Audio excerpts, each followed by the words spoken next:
My channel. I am सिमरन सहानी और आज मैं आपको पढ़ाऊंगी क्लास 11 हिस्ट्री का chapter 1 writing and city life. तो भाई मेरे सारे क्लास 11 वाले भाई बहनों, आज से आप लोगों की हिस्ट्री शुरू हो रही है। मैं हूं सिमरन सहानी, आपकी दीदी, और मैं अपने चैनल पे क्लास 11 का हिस्ट्री, पॉलिटिकल, ह्यूमैनिटीज़ का हर सब्जेक्ट पढ़ा रही हूँ। ओके, आज जो हम चैप्टर पढ़ेंगे ये हमारी क्लास 11 हिस्ट्री का फर्स्ट चैप्टर है, राइटिंग एंड सिटी लाइफ। अब आपको मैं ये समझा रही हूँ, अब हमारा अभी तक आप सोशल साइंस पढ़ते हुए आ रहे थे, अब आप आ गए हो रियल हिस्ट्री के ऊपर। यहाँ से हिस्ट्री को हम बहुत पिछले ज़मानों में जाके पढ़ेंगे, from the beginning of time से। ठीक है, कुछ बच्चों को हिस्ट्री बहुत ज़्यादा बोरिंग लगती है, ठीक है, बहुत ज़्यादा डिफिकल्ट लगती है। एनसीईआरटी की लैंग्वेज देखिए तुम्हें डर लग जाता है, यार इतना बड़ा चैप्टर मैं कभी कंप्लीट ही कैसे कर पाऊंगा। बट अगर आप गाइस इस चैनल पर आ गए हो तो तुम्हें ये टेंशन लेने की जरूरत नहीं है। ये 2 घंटे की 1.5 घंटे की जो वीडियो होगी ना, तुम्हें खुद यकीन नहीं होगा कि 2 घंटे में तुम एक चैप्टर कंप्लीट कर चुके होगे।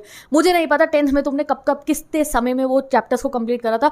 अगर एक क्लास मेरी हिस्ट्री की तुमने पढ़ ली ना, history will be your favourite subject from today, and एक एक चैप्टर की लाइनें तुम्हारे दिमाग में बस चुकी होंगी। ठीक है, तो मेरे साथ जब पढ़े हो तो हिस्ट्री बोरिंग बिल्कुल भी नहीं लगने वाली है, and this will be your favourite subject. Channel पे हर क्लास आपकी लाइव रहेगी, फ्री ऑफ कॉस्ट रहेगी, और फ्री में आपको नोट्स भी मिल रहे हैं। तो ह्यूमैनिटीज फैमिली, जल्दी से चैनल को सब्सक्राइब कर दो, नोटिफिकेशन बेल को ऑन कर दो, जिससे कि हर क्लास की आपके पास नोटिफिकेशन आती रहे। अब बिना कोई टाइम वेस्ट करें हम शुरू करते हैं अपने चैप्टर का एक्सप्लेनेशन। मैं हूँ आपकी सिमरन सहानी दीदी, जो आपके क्लास 11th के अंदर और क्लास 12 के अंदर ह्यूमैनिटीज़ का टॉपर जरूर बनवा देंगे। ओके, तो कमेंट सेक्शन में जल्दी से अपना नाम बता दो आज पहली हिस्ट्री की क्लास के अंदर कि आपके पास हिस्ट्री है, जिससे मुझे 12th तक पता होगा तुम सब जा रहे हो 12th तक। ठीक है, तो नाम बताओ जल्दी से कमेंट सेक्शन में और हम चैप्टर शुरू करते हैं। तो इस चैप्टर का नाम है राइटिंग। राइटिंग मतलब होता है लिखना, और सिटी लाइफ मतलब क्या, शहर का कल्चर। तो आज आप जानोगे, देखो अब कितना सारा हमें लिखना पड़ता है, पेपर में इतना लिखना पड़ता है, स्कूल में कॉपियाँ बनाते लिखना पड़ता है, हर जगह लिखावट होती है। कोई एडवर्टाइजमेंट है उसमें भी लिखा हुआ है, मैं अपनी यूट्यूब वीडियो का टाइटल भी डाली हूँ उसमें भी लिखा हुआ है। तुम घर से बाहर निकलते जाते हो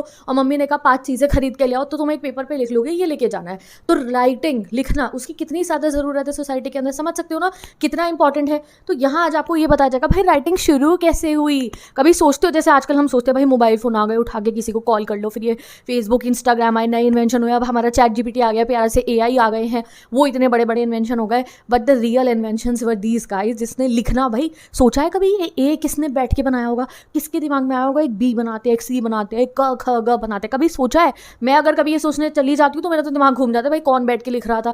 तो आज आप यही जानोगे कि राइटिंग कैसे शुरू हुई, कौन सी जगह थी पूरे वर्ल्ड की जहाँ से लिखना शुरू हुआ, और दूसरा शहर का कल्चर। ठीक है, जैसे पहले ज़मानों में हमें सोच के लगता है ना, अरे गाँव ही होते होंगे, वो शहर वाले थोड़ी होते होंगे, सब्जी उगाते होंगे, खाते होंगे, मछली निकालते होंगे और खा लेते होंगे। नहीं जी, शहरी कल्चर कैसे डेवलप हुआ।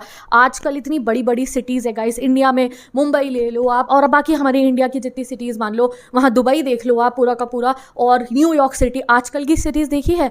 आज आपको पता चलेगा ये सिटी लाइफ जहाँ पे इतना काम धाम होता है, ये सड़कों पे ट्रैफिक चल रहा है, ये सब, ये शुरू कैसे हुआ था। सिटी लाइफ कैसे शुरू हुई थी, दोनों चीज़ें आपको पता चलेगी। सोसाइटी की नींव कैसे रखी गई थी, ये आज आप इस चैप्टर में जानोगे, एंड यहाँ से हमारी हिस्ट्री शुरू हो रही है। चलिए शुरू करते हैं। तो सबसे पहले आज आपको इस चैप्टर में पता है कहाँ, किस जगह के बारे में बताया जाएगा, मेसोपोटामिया के बारे में बताया जाएगा। Mesopotamia civilisation. अब ये मेसोपोटामिया का है। अब मैं ना आपको इस चैप्टर के बीच में बहुत सारी चीज़ों को कॉमेंट करने को कहूँगी। अगर अच्छे नंबर लाना चाहते हो, रट्टाफिकेशन नहीं करना चाहते हो, तो बस एक कष्ट करो, कमेंट सेक्शन को ऊपर करो और जो जो मैं कहूँगी कमेंट करते रहना। तो सबसे पहले व्हाट इज मेसोपोटामिया। तो मेसोपोटामिया एक जगह का नाम है जो प्रेजेंट डे इराक है ना, इराक कंट्री पता है, इराक, हाँ, वही पहले ज़माने में मेसोपोटामिया कहलाती थी। एंड ये वर्ल्ड की सबसे एंशिएंट सिविलाइजेशंस में से एक है। तुम्हें पता है वर्ल्ड की सबसे पुरानी सिविलाइजेशंस कौन सी है, मतलब बहुत पुराने बसे हुए लोग। एक तुम कहोगे इजिप्ट, इजिप्ट तो हम सबको पता है, पिरामिड वगैरह वो हमें दिख जाते हैं। एक इजिप्ट थी, एक ये मेसोपोटामिया की थी, एक ग्रीस की थी, और एक हमारे इंडिया की हड़प्पन सिविलाइजेशन।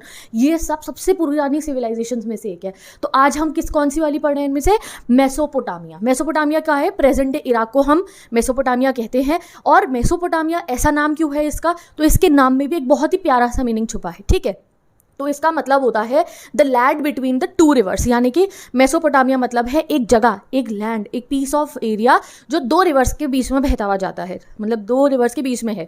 अब वो कौन सी 2 रिवर्स है, एक है टिग्रिस रिवर, एक है यूफ्रेट्स रिवर। जल्दी लिखो कमेंट सेक्शन के अंदर, एक है टिग्रिस रिवर और दूसरी कौन सी रिवर है, यूफ्रेट्स रिवर। ये दोनों रिवर्स के नाम लिखो। यही रिवर्स को आप पूरे चैप्टर में पढ़ोगे कि ये कितनी इंपॉर्टेंट है। तो अभी भी प्रेजेंट डे इराक यहीं पे है, ये देखो, ये जा रही है यूफ्रेट्स रिवर और ये जा रही है टिग्रिस रिवर। यहाँ बीच में इस एरिया को हम मेसोपोटामिया कहते हैं, और इसी वजह से यहाँ पे शहर का कल्चर डेवलप हुआ है, क्योंकि यहाँ पर रिवर थी। जो भी पुरानी हमारी एंशिएंट सिविलाइजेशन है वो नदी के किनारे ही बसी हुई है, क्योंकि नदी से अच्छी मिट्टी आती है जिससे खेती होगी, नदी में से ही आप जो है खेती का पानी लोगे और नदी से बोट लगा के नदी के अंदर आप ट्रेड भी कर सकते हो। तो इसलिए हर कोई जो पुरानी सिविलाइजेशन है, जैसे इजिप्ट सिविलाइजेशन नाइल नदी के किनारे पे थी, हमारी हड़प्पन सिविलाइजेशन आप पढ़ोगे इंडस रिवर के बराबर में थी, तो ये थी 2 रिवर्स के बराबर में। तो अब याद हो गया। अब अगर आप एनसीईआरटी उठा के पढ़ोगे ना, तो तुम जब लाइन को रीड करोगे तुम्हें कुछ मुश्किल लगेगा ही नहीं। मेरे चैप्टर जैसे मेरे दिमाग में यूँ हिंदी में पूरी एक एक लाइन बसी हुई है, मुझे पीछे देखने की भी जरूरत नहीं, मैं तुम्हें यूँ ही पढ़ा दूँ। ऐसे आपको पूरा चैप्टर दिमाग में ना ऐसे बिल्कुल क्रिस्टल क्लियर जैसे पोयम लर्न होती है ना, वैसे हो जाएगा।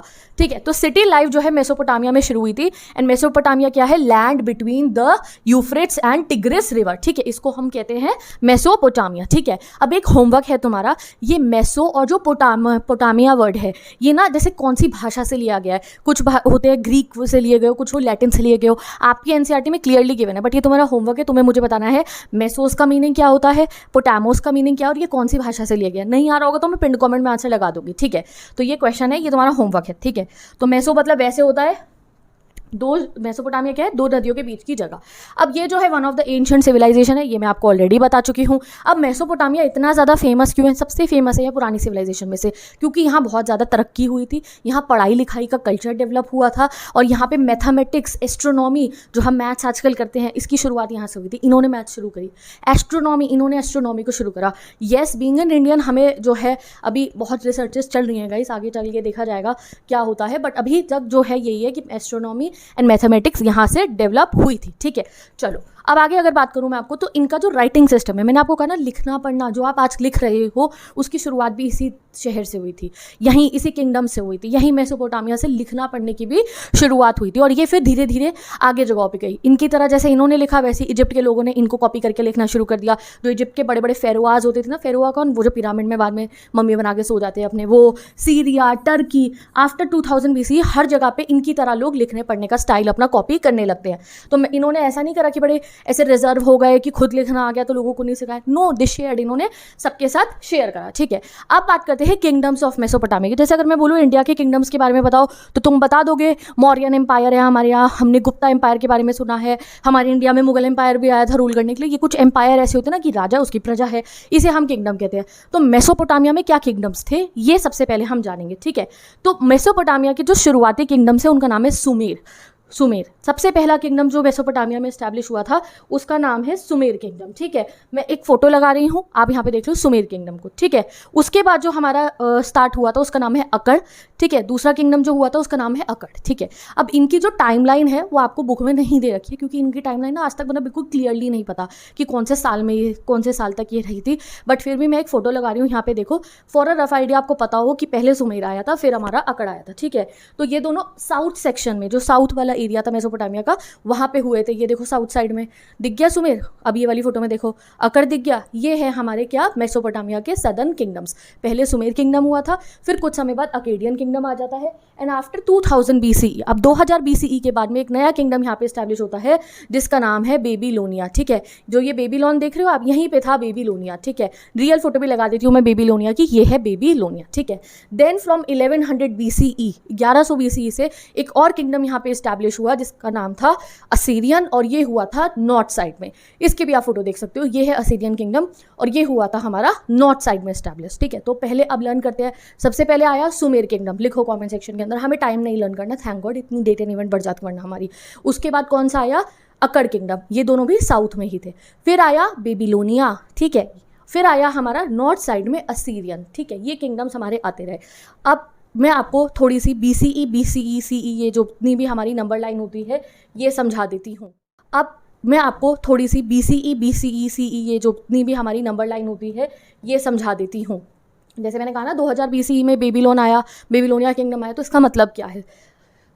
क्योंकि यहाँ पे आपको BCE शायद से समझ में ना आ रहा हो, तो आज समझ लो, 12 तक याद रखना। तो देखो आप गाइस, सपोज करो ये हमारी नंबर लाइन, आपको ना 6th-7th क्लास में इतना तो याद होगा कि हम एक चीज़ पढ़ते थे कि एक होता है बिफोर क्राइस्ट जिसको हम कहते हैं BC, ठीक है, और एक होता है एनो डोमिनी यानी कि आफ्टर गॉड, यानी कि जीसस क्राइस्ट के जन्म के बाद की बात। यहाँ पे हम लिखते थे बर्थ ऑफ क्राइस्ट, याद है आपको? हम ऐसे लर्न करते थे, ये होता था, एक होता था BC और एक होता था AD। अगर मैं आज के समय की बात करूँ, अभी क्या चल रहा है, अभी चल रहा है गाइस 2025 AD, क्योंकि अब हम अब तो जीसस क्राइस्ट का जन्म हो चुका ना, हम तो उसके आगे की पीढ़ी हैं। तो अभी क्या चल रहा है 2025 AD। हम जिस टाइम पीरियड की बात कर रहे हैं वो और पहले का है, वो जीसस क्राइस्ट के भी जन्म से पहले का है। हम बात कर रहे हैं 2000 BC की, और हम बात कर रहे हैं ये 1100 BC की। अब यहाँ पे BC की जगह BCE क्यों लिखा है, ये E कहाँ से आ गया? तो BC की फुल फॉर्म होती है बिफोर क्राइस्ट और BCE की फुल फॉर्म होती है बिफोर कॉमन एरा। तो क्योंकि ये जो है जैसे जीसस क्राइस्ट, तो ये जो क्रिश्चियंस के गॉड है ना, तो ऐसा करने के लिए कि हर कोई इस वाली टाइमलाइन से रिलेट कर पाए, ठीक है, कि हम हिंदू हो या कोई भी कितने भी रिलीजन के लोग हैं पूरे वर्ल्ड वाइड इसको और ज़्यादा अच्छे से रिलेट कर पाए, तो अब हिस्टोरियंस ने बिफोर क्राइस्ट के साथ में एक और हमें क्राइटेरिया दे दिया कि हम इसको बोलते हैं बिफोर कॉमन एरा। तो बिफोर कॉमन एरा कौन सा वाला पीरियड है? जीसस क्राइस्ट के जन्म से पहले वाला जो पीरियड है वो सारा बिफोर कॉमन एरा है, और बाद वाले को हम कहते हैं कॉमन एरा। तो आज के समय पे हम किस में रह रहे हैं? हम 2025 कॉमन एरा में रह रहे हैं, CE में रह रहे हैं। और ये कब की बात हो रही है? ये देखो, पीछे आते रहो, यहाँ नंबर लाइन से पीछे आते रहो। ये हम बात कर रहे हैं 2000 BCE की, इतने पुराने ज़माने की हम बात कर रहे हैं। तब ये सारे किंगडम्स इस्टेब्लिश हुए थे। सुमेर किंगडम, ये देखना फोटो जो मैंने तुम्हें दिखाई थी, सुमेर तो और पुराने ज़माने का था। तो इस तरीके से आई होप अब आपको थोड़ी सी नंबर लाइन भी समझ में आ गई होगी, BCE एंड CE। तो ये कितने पुराने ज़माने की बातें हैं देख लो। और अब जब तुम देखोगे कि ये कितने एडवांस थे तो तुम हक्के पक्के हो जाओगे कि यार इन्होंने क्या क्या करा था। अब बात करते हैं लैंग्वेजेस की, कि किस भाषा में ये लोग बात करते थे। तो पहली लैंग्वेज जो बोली जाती थी उसका नाम था सुमेरियन। सुमेरियन क्यों? क्योंकि सुमेर किंगडम की लैंग्वेज थी, तो इसका नाम रखा गया सुमेरियन, ठीक है। अब सुमेरियन को जो है रिप्लेस कर दिया था अकेडियन लैंग्वेज ने बाय द 2400 BCE। क्यों करा रिप्लेस? क्योंकि मैंने आपको कहा ना एक और किंगडम आ गया था अकड़, तो अकड़ वालों ने अपनी भाषा बना ली अकेडियन। जो अकेडियन भाषा थी ये बहुत लॉन्ग टाइम तक चली यहाँ मेसोपोटामिया में, ठीक है। कब तक चली? 2400 BC तक। तो ये 1 मार्कर है, जल्दी से लिखो कमेंट सेक्शन में। तो जो 1 मार्कर आएगा वो मैं अभी लिखवा दूंगी, तो मैं बाद में लर्न भी नहीं करना पड़ेगा, ठीक है। तो अकेडियन अलेक्जेंडर के टाइम तक, अलेक्जेंडर सिकंदर नाम तो सुना ही होगा, उसके टाइम तक अकेडियन भाषा चलती रही थी, ठीक है। थोड़े थोड़े चेंजेस हुए थे बट चलती रही थी। अब ये जो है उसके बाद यहाँ पे एक और भाषा आती है जिसका नाम है अरेमिक, ठीक है, अरेमिक भाषा, ठीक है।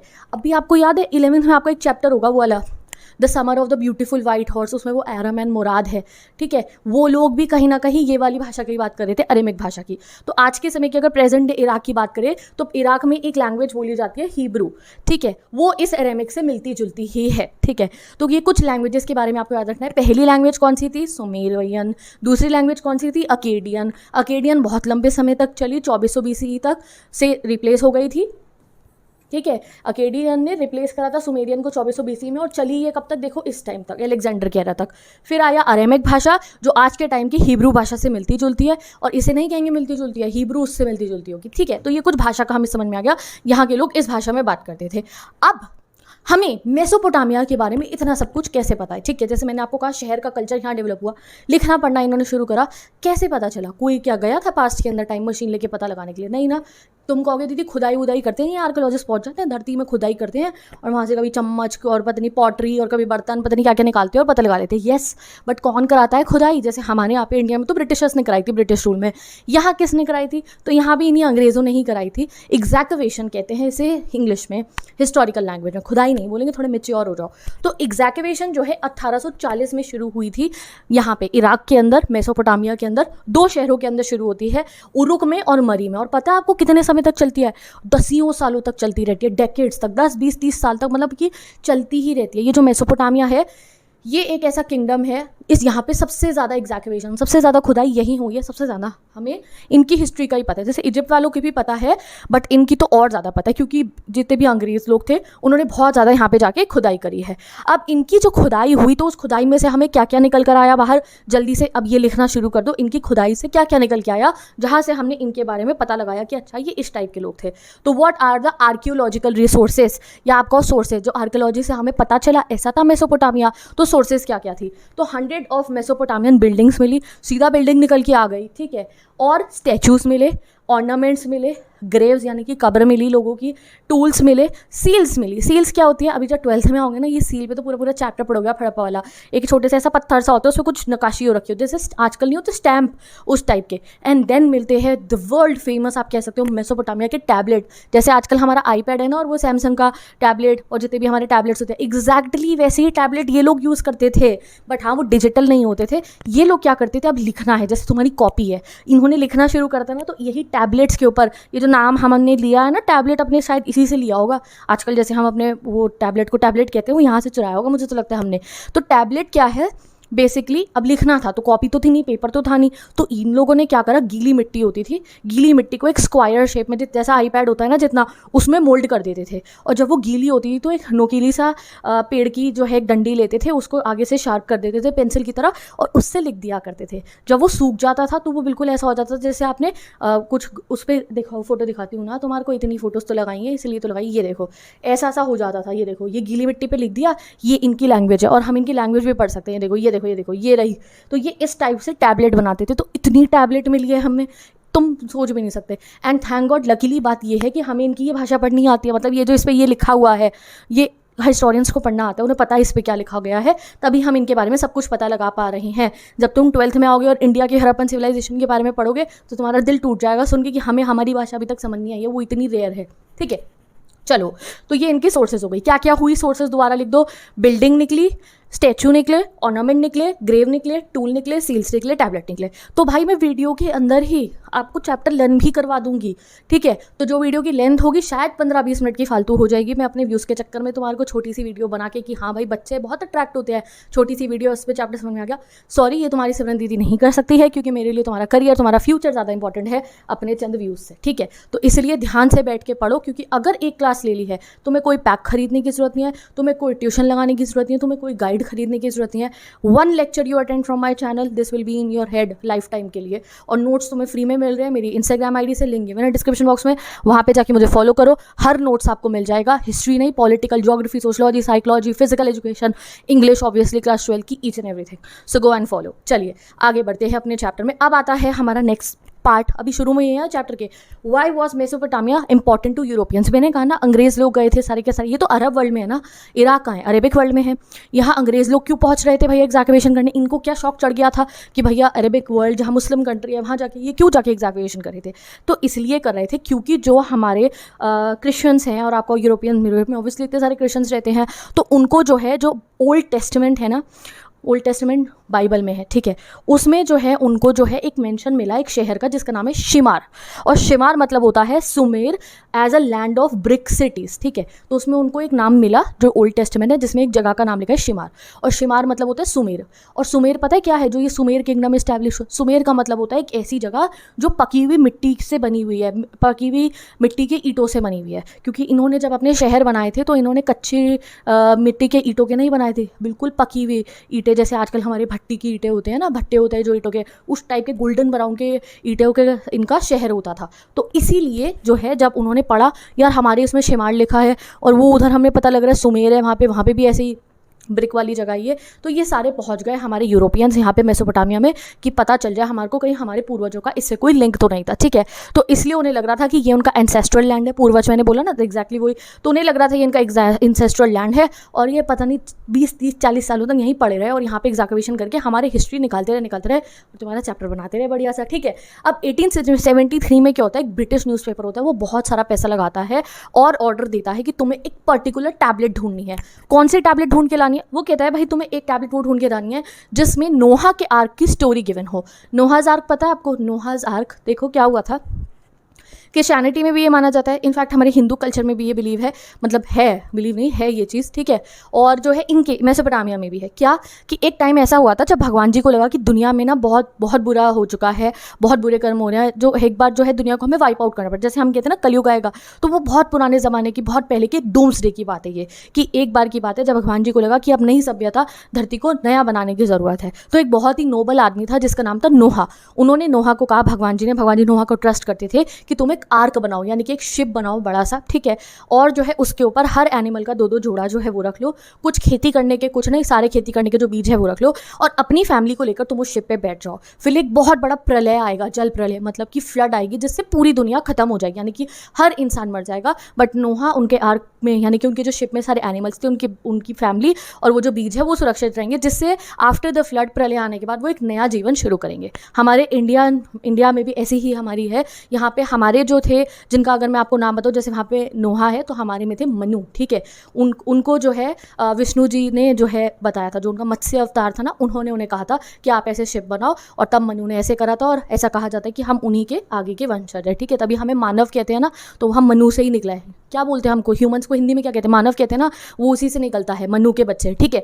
तो ऐसे ही नोहा के आर्क की थी, तो इनको लगा भाई तुम ढूंढो, तुम्हें कोई टैबलेट यहाँ पे मिलेगी नोहा के आर्क वाली, क्योंकि इनके यहाँ पे भी मेसोपोटामिया में भी नोहा के आर्क वाली स्टोरी फेमस थी। और इनके आगे जो नोहा थे उनको कहा जाता था जिजुद, बोल भी नहीं पा रही हूँ, जियुसूद्रा, या फिर आप कह सकते हो उतनापिष्टम। तो ये दोनों वर्ड्स देखो, इनके यहाँ के जो नोहा थे उनको 2 नाम से बोला जाता है, जियुसूद्रा या फिर उतनापिष्टम। तो इनके यहाँ भी ये स्टोरी थी जल प्रलय आने वाली, तो उन्होंने कहा ढूंढो, बट बहुत समय इन्होंने ढूंढा, कुछ मिला नहीं, तो उसके बाद उन्होंने गिव अप कर दिया। उन्होंने सोचा जरूरी नहीं है कि जो भी लिखा हुआ है ओल्ड टेस्टामेंट में वो सब सच हो, चलिए, इसलिए जो है यूरोपियंस ने बहुत ज़्यादा यहाँ पे एग्जैक्टिवेशन करी थी। अब आगे बढ़ते हैं, अब आते हैं प्रॉपर मेसोपोटामिया में। अभी ये हमें पता चल गया कि ये सब यूरोपियंस का किया धरा है, जो हमें मेसोपोटामिया के बारे में इतनी सारी नॉलेज है। चलो अब मेसोपोटामिया को रियल में पढ़ेंगे हम, कैसा था, जो इराक है आज के समय की कंट्री, वो कैसी थी। चलो सबसे पहले बात आती है हमारी, इराक में बहुत सारे टाइप के लैंडस्केप है, डेजर्ट भी है, पहाड़ भी है, सब कुछ है यहाँ पे, ठीक है। तो यहाँ मार्क करते रहो, जो नॉर्थ ईस्ट साइड है, नॉर्थ ईस्ट डायरेक्शन है, वहाँ पे जो है ग्रीन प्लेन्स है, यानी कि घासवास है, ट्रीज़ हैं, बहुत सारी नदियाँ हैं, और बहुत सारी रेनफॉल भी होती है। तो इस एरिया के अंदर एग्रीकल्चर स्टार्ट हो गया था 7000-6000 BCE के अंदर, यानी कि बहुत समय से इस एरिया में, ये जो नॉर्थ ईस्ट डायरेक्शन है यहाँ पे, ये देखो जो ये वाला डायरेक्शन है हमारा, यहाँ पे ये देखो, ये जो ये आपको ग्रीन ग्रीन हो रहा है ना, इस वाले डायरेक्शन में खेती शुरू से थी। जो नॉर्थ है, नॉर्थ ईस्ट नहीं, जो प्रॉपर नॉर्थ है, यहाँ पे जो था ये वाला रीजन था स्टेपी, एंड यहाँ पे जो है ज़्यादा खेती नहीं कर पाते थे, तो यहाँ पे एनिमल हर्डिंग होती थी। ये सिंपल आपको लर्निंग करने का ही है, ठीक है। यहाँ पे एनिमल हर्डिंग होती थी, क्योंकि यहाँ पे जो है फार्मिंग इतनी अच्छी नहीं हो सकती थी, बट जब सर्दियों में बारिश आती थी तो बारिश के बाद में घास उग जाती थी, तो इनकी शीप गोट जो होती थी वो घास खाती थी, और उससे ये लोग जो है उन्हें डोमेस्टिकेट करके और उनको ही कंज्यूम करते थे। ईस्ट की अगर हम बात करें, जो ईस्ट साइड है, ये हमारे मेसोपोटामिया का जो ईस्ट की तरफ है, यहाँ पे कौन सी नदी बह रही थी, ईस्ट साइड में बह रही थी टिग्रिस नदी। तो ये जो है इससे इनको मदद मिल जाती थी, और यहाँ पे माउंटेन्स थे। अगर सदर्न रीजन की हम बात करें तो ये साउथ, पता है आपको, साउथ रीजन में इनका आता है डेजर्ट। ये देखो जहाँ पे ये उरुक देख रहे हो आप लिखा हुआ, ये है इनका साउथ मेसोपोटामिया का, एंड ये रीजन प्रैक्टिकली एक डेजर्ट रीजन है। बट इनकी जो पहली शहर बना वो इस डेजर्ट में बना था।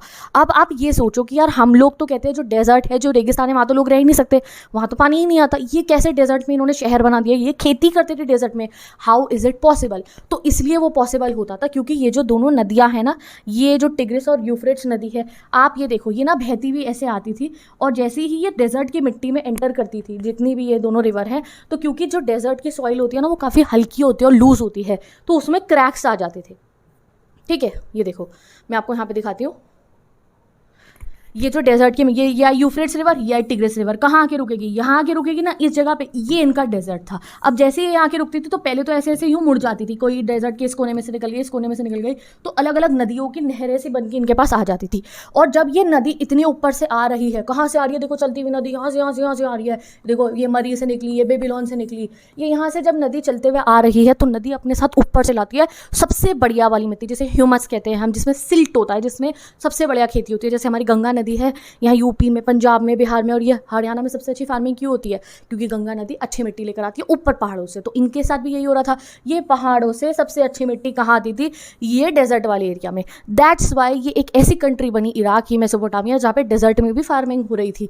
तो इन्होंने यहाँ से डेजर्ट की मिट्टी उठाई, यहाँ पे फार्मिंग करी, और यहाँ पे अपने बड़े बड़े शहर बनाए, जिनका नाम कुछ का उरुक है, उर है, जिनके बारे में आप by the end of the chapter पढ़ने वाले हो। तो इसीलिए ये एक ऐसा शहर बना जहाँ डेजर्ट में भी शहर बन पाए, एक ऐसा किंगडम बना। यही चीज़ यहाँ पे इंग्लिश में लिखी हुई है जो मैं आपको सारा बता चुकी हूँ। अब आपको ये सारे नोट्स में प्रोवाइड कर दूंगी। एनसीईआरटी को आपको टच भी करने की जरूरत नहीं है, इन्हीं से पढ़ोगे सब समझ में आपको आ जाएगा। उसके बाद एनसीईआरटी करवाऊंगी मैं आपको रीड, बट तब आपको वो हलवा लग रही होगी, बिल्कुल स्मूथ लाइक बटर समझ में आ जाएगी, ठीक है। तो अब how was agriculture possible in southern Mesopotamia, तो ये मैं तुम्हें समझा चुकी हूँ। देखो जो बात मैंने तुम्हारे को 3 लाइन में समझा दी है वो यहाँ बुक में इतने सारे वर्ड्स में लिखी हुई है, बट अब पढ़ोगे तो समझ में आ जाएगी। देखो तो डेजर्ट इसलिए सपोर्ट कर पा रही थी city because of the rivers. कौन सी river? Euphrates river and Tigris river, जो नदर्न माउंटेन्स में से आ रही थी, वहाँ नॉर्थ माउंटेन्स में से आ रही थी। और लेकर क्या आ रही थी अपने साथ में? Loads of silt. सिल्ट मतलब होता है फाइन मड।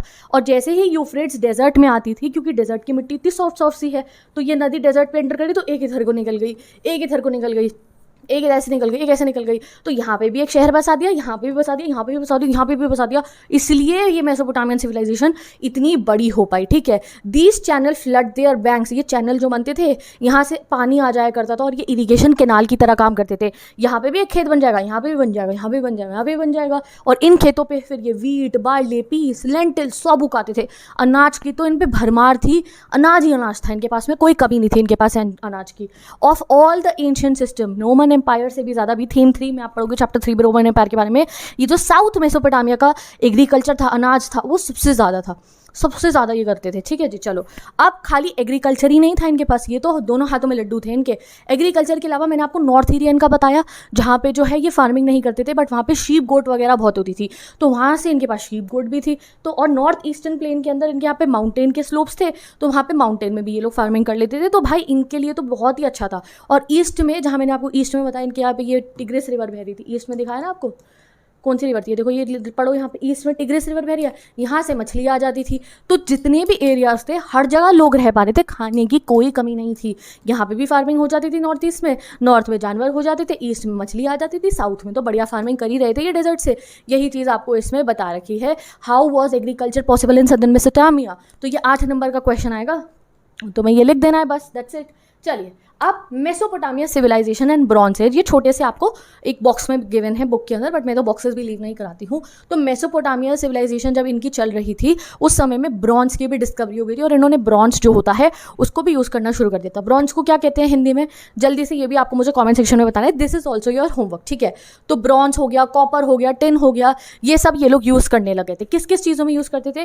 कारपेंट्री में, यानी कि जब कारपेंट्री करनी होती थी तो उसके जो टूल्स बनते थे, ड्रिलिंग बीड्स में जो टूल्स बनाने में ये लोग कॉपर का यूज़ करते थे। स्टोन की सील्स के कार्वर कॉपर को यूज़ करते थे, और जो है टिन को और ब्रॉन्ज को। स्टोन स्टील कार्वर क्या होते हैं ना, जैसे ये लोग लिखते थे, सील्स बनाते थे। तो जैसे ये पेन है ना, पेन कुछ डिवाइस चाहिए होगा ना, कोई ऐसे हथौड़ा है, आप देखते हो, जैसे मैं कह रही हूँ कि आप दीवार पे एक मूर्ति बनाने वाले के पास में किस टाइप के इक्विपमेंट होते हैं, एक हथौड़ी होती है, एक छेनी होती है, अलग अलग टाइप के टूल्स और ड्रिल्स होते हैं ना, तो उन्हें बनाने के लिए ये कॉपर, ब्रॉन्ज, टिन यूज़ करते थे, ठीक है। और शेल कट करने के लिए, एंड स्पेशली जो वो होते थे भाले होते थे ना इनके वेपन्स, अब ये बहुत चालू हो गए थे, इन्होंने वेपन्स में भी ब्रॉन्ज की टिप लगानी शुरू कर दी कि भाई दुश्मन तो मर ही जाएगा उसके बाद। ये देखो, ये होता है ना, ये वेपन जैसे ये इसकी ये नोकीली टिप है, इसमें ब्रॉन्ज लगाना इन्होंने शुरू कर दिया था। अब आता है topic number 2, the significance of urbanism. आगे सिंप्लीफाइड एंड क्लियर वे में मैं आपको पढ़ाती हूँ, ठीक है। अभी तो तुम्हें लग रहा होगा कि यार ये लोग तो बस फार्मिंग ही करते हैं, इनका तो फार्मिंग से ही सब कुछ हो जाता होगा, बट नहीं, ये जो मेसोपोटामिया के लोग थे और इनके राजा थे, दे वर वेरी एम्बिशियस। दे वर ये नहीं कि भाई खाना बनना बनाओ खा लो, नहीं। ये मेसोपोटामिया में सिटी लाइफ कैसे शुरू हुई, गाँव ही रहता नहीं, सिटी लाइफ इन्होंने बनवानी शुरू करवाई, ठीक है। अब जो सिटी होती है, शहर जो है, जैसे मैंने कहा यहाँ पे शहर बने, शहर सिर्फ वो जगह नहीं है जहाँ पे ज़्यादा पॉपुलेशन होती है, ठीक है। शहर कौन से होते हैं? बेसिकली कहा जाता है शहर वो है जहाँ पे ज़्यादा पॉपुलेशन है, बट शहर वो जगह होती है जहाँ पे जो है इकोनॉमी चलती है। वहाँ पे सिर्फ और सिर्फ एग्रीकल्चर नहीं होता, एग्रीकल्चर के अलावा लोग ट्रेड भी करते हैं, कोई मैन्युफैक्चरिंग सेक्टर में होता है तो कोई सर्विस सेक्टर में होता है। जैसे अगर मैं गांव की बात करूं तो गांव में मेनली क्या है, अनाज फार्मर उगा रहे हैं, there are mainly self employed people, ज़्यादातर गांव की इकोनॉमी इतनी ही रहती है। बट जैसे ही आप शहर में आओगे, शहर में इंडस्ट्री भी है, शहर में ट्रांसपोर्टर भी है जो ट्रांसपोर्ट चला रहा है, शहर में जो है सिनेमा हॉल भी ज़्यादा है, शहर में हॉस्पिटल भी ज़्यादा है, शहर में स्कूल भी ज़्यादा है, तो शहर में ट्रेड भी बहुत ज़्यादा होता है, खरीदना, बाजार है, देखो कितने लोग ज़्यादा चीज़ें खरीदते हैं बाजार जाके। तो शहर बहुत डिफरेंट होता है एज़ कम्पेयर टू गाँव। तो इन्होंने शहरों को भी अपना डेवलप करना शुरू हुआ था। ये मेसोपोटामिया ही था जहाँ से शहरी कल्चर डेवलप डेवलप हुआ था, क्योंकि इनके पास अनाज की तो कोई कमी नहीं थी, वो तो इनके पास था। अब इन्हें अपने लाइफस्टाइल को अप करना था, इसलिए इतनी पॉपुलेशन होने की वजह से इन्होंने बड़े बड़ी सिटीज़ बनानी शुरू करी, बिल्डिंग बनाई और वहाँ रहे और धीरे धीरे ट्रेड करना, ये सब करना इन्होंने शुरू कर दिया। ठीक है, अब जो शहर होता है, यानी कि अगर आपको शहर में रहना है, आपको सिटी की इंपॉर्टेंस बता रखी है इसमें। शहर में हर कोई एक दूसरे पर डिपेंडेंट होता है। जैसे फार्मर जो है ना, गाँव में जो फार्मर्स है वो चाहे तो सब काम खुद ही कर लेते हैं। ठीक है, बिग लैंडलॉर्ड्स की बात नहीं कर रही हूँ मैं, बट इनिशियल स्टेजेस की अगर बात करो तो एक गाँव का जो फार्मर होता था यहाँ पे, वो सब काम खुद कर लेगा, अपनी खेत की जो है फसल भी खुद बो देगा, काट भी खुद लेगा, मार्केट में जाके बेच भी खुद देगा, और अगर जो है अपने घर के लिए खाना बना के उसे खा भी लेगा, उसको वो सेल्फ सफिशिएंट है। बट अगर शहर की अगर बात करो तो शहर में सब एक दूसरे पर डिपेंडेंट है। आपको बुक में एग्जाम्पल दे रखा है एक सील कार्वर का। सील क्या होती है? एक पत्थर होता है, उस पर स्टैम्प सा बना होता है, कुछ फोटो लगा दूंगी, आप बुक में खुद देखो, मेसोपोटामिया की सील। अब ये जो सील है इस पर कुछ लिखा हुआ है, ऐसे देख रहे हो, गड़ा हुआ है। इसे करने के लिए आपको एक नोकीला सा टूल चाहिए। अब वो टूल किसका बनता है? कॉपर का। तो जो सील बनाने वाला है उसको लिखना आता है सील के ऊपर, बट उसको टूल बनाना तो नहीं आता ना, तो वो टूल वाले को फ़ोन करेगा, फ़ोन नहीं मतलब ऑब्वियसली कॉन्टैक्ट करेगा जैसे भी, कि मुझे टूल दे। अब टूल वाले को टूल बनाना आता है, बट उसको पता तो नहीं ब्रॉन्ज और कॉपर कहाँ से लाएगा, तो वो एक जने के पास जाएगा जो उसे ब्रॉन्ज और कॉपर देगा, जिससे वो टूल बना पाए। तो शहर में हर कोई एक दूसरे पर डिपेंड होता है। दैट्स वाई जो है शहर के अंदर क्या होता है, everyone do their specialised work, और डिवीजन ऑफ लेबर होता है। डिवीजन ऑफ लेबर, हर कोई हर काम खुद नहीं करता है, हर कोई एक दूसरे पे डिपेंड होता है। सेम गोज है आज के समय की अगर बात करो, अगर आप लोगों को डॉक्टर पे जाना है तो वो काम डॉक्टर ही करेगा, टीचर पे आना है तो वो काम टीचर ही करेंगे, ठीक है, और नाई पे जाना है तो वाला काम नाई ही करेगा ना। एग्जैक्टली दिस शहर तब बनता है कि जो डिवीजन ऑफ लेबर शहर में बहुत ज़्यादा होता है, क्योंकि शहर में ज़्यादा काम होते हैं। शहर में आटे की चक्की भी है, तो शहर में बड़ा सा आप कह सकते हो कि मॉल भी होगा आज के समय पे। और उस ज़माने की बात करो तो ये चीज़ें चलती थी, नेकलेसेस बनते थे, ठीक है, ये लोग नेकलेस पहनते थे बीड्स के बने हुए, तो वो बीड वाले को नेकलेस जब बनाना है तो उसे बीड भी चाहिए, बीड बनाने के लिए टूल भी चाहिए, उसके लिए वो टूल वाले पे जाएगा, टूल वाला कहेगा मुझे कॉपर चाहिए जिससे मैं टूल बना पाऊँ। तो ये पूरा सिस्टम ऐसे चलता रहता था, और यहाँ से शहरी कल्चर जो है डेवलप हुआ। जब लोग शहर में आते हैं तो उनकी जो नीड है वो बढ़ जाती है। गाँव में क्या है, उस ज़माने के गाँव में वो लोग खा रहे हैं, बैठे हैं, नहीं, इन्होंने अपने आप को डेवलप करा, इन्होंने शहर अपने बनाए और इन्होंने अपने जो है ट्रेड को करना शुरू करा, ठीक है। What else is needed in the city life to work smoothly? अब ये शहर में और क्या चीज़ों की ज़रूरत होती है जिससे शहर अच्छे से चल पाए? Next is social organisation. Social organisation की ज़रूरत है। अब कौन करेगा ये सब काम? ये जो सारा मैंने कहा कि कॉन्टैक्ट करके सामने वाले से कुछ चीज़ लेकर आनी है, ये सब कौन मैन्युफैक्चर करेगा ये सब? तो सिटी के अंदर हमें और भी बहुत चीज़ों की ध्यान रखना पड़ता है, जैसे कि हमारे को फ्यूल चाहिए, मेटल चाहिए, स्टोन चाहिए, वुड चाहिए, ये सब चीज़ें डिफरेंट डिफरेंट प्लेसेस से आई हैं ना। आज के समय में हमने देखा है, सब्जी मंडी में आप जाओगे सब्जी मिल जाएगी आपको, आप पेट्रोल पंप पे जाओगे तो पेट्रोल आ जाएगा। कहाँ से आ रहा है? There are people who are doing this work ना। तो उस ज़माने में भी स्टोन वाले पे स्टोन मिलता था, सील वाले पे सील मिलती थी, बट उन तक भी तो वो चीज़ें पहुँचती थी। तो इसलिए ऑर्गेनाइजेशन वॉज वेरी नेसेसरी। हर चीज़ को ऑर्गेनाइज करा जाता था, ट्रेड होता था, स्टोरेज सिस्टम उस ज़माने में वहाँ पे शहरों में उन्होंने स्टोरेज हाउसेज बना रखे थे, जहाँ से वो विलेज से ग्रेन लाते थे अनाज और शहरों में स्टोर करके रखते थे, ठीक है। मैनी एक्टिविटीज़ को ये लोग साथ में इकट्ठा करते थे, जैसे कि स्टोन बनाना, ब्रॉन्ज टूल बनाना, पॉट्स बनाना, ये सब काम ये लोग करते रहते थे, ठीक है।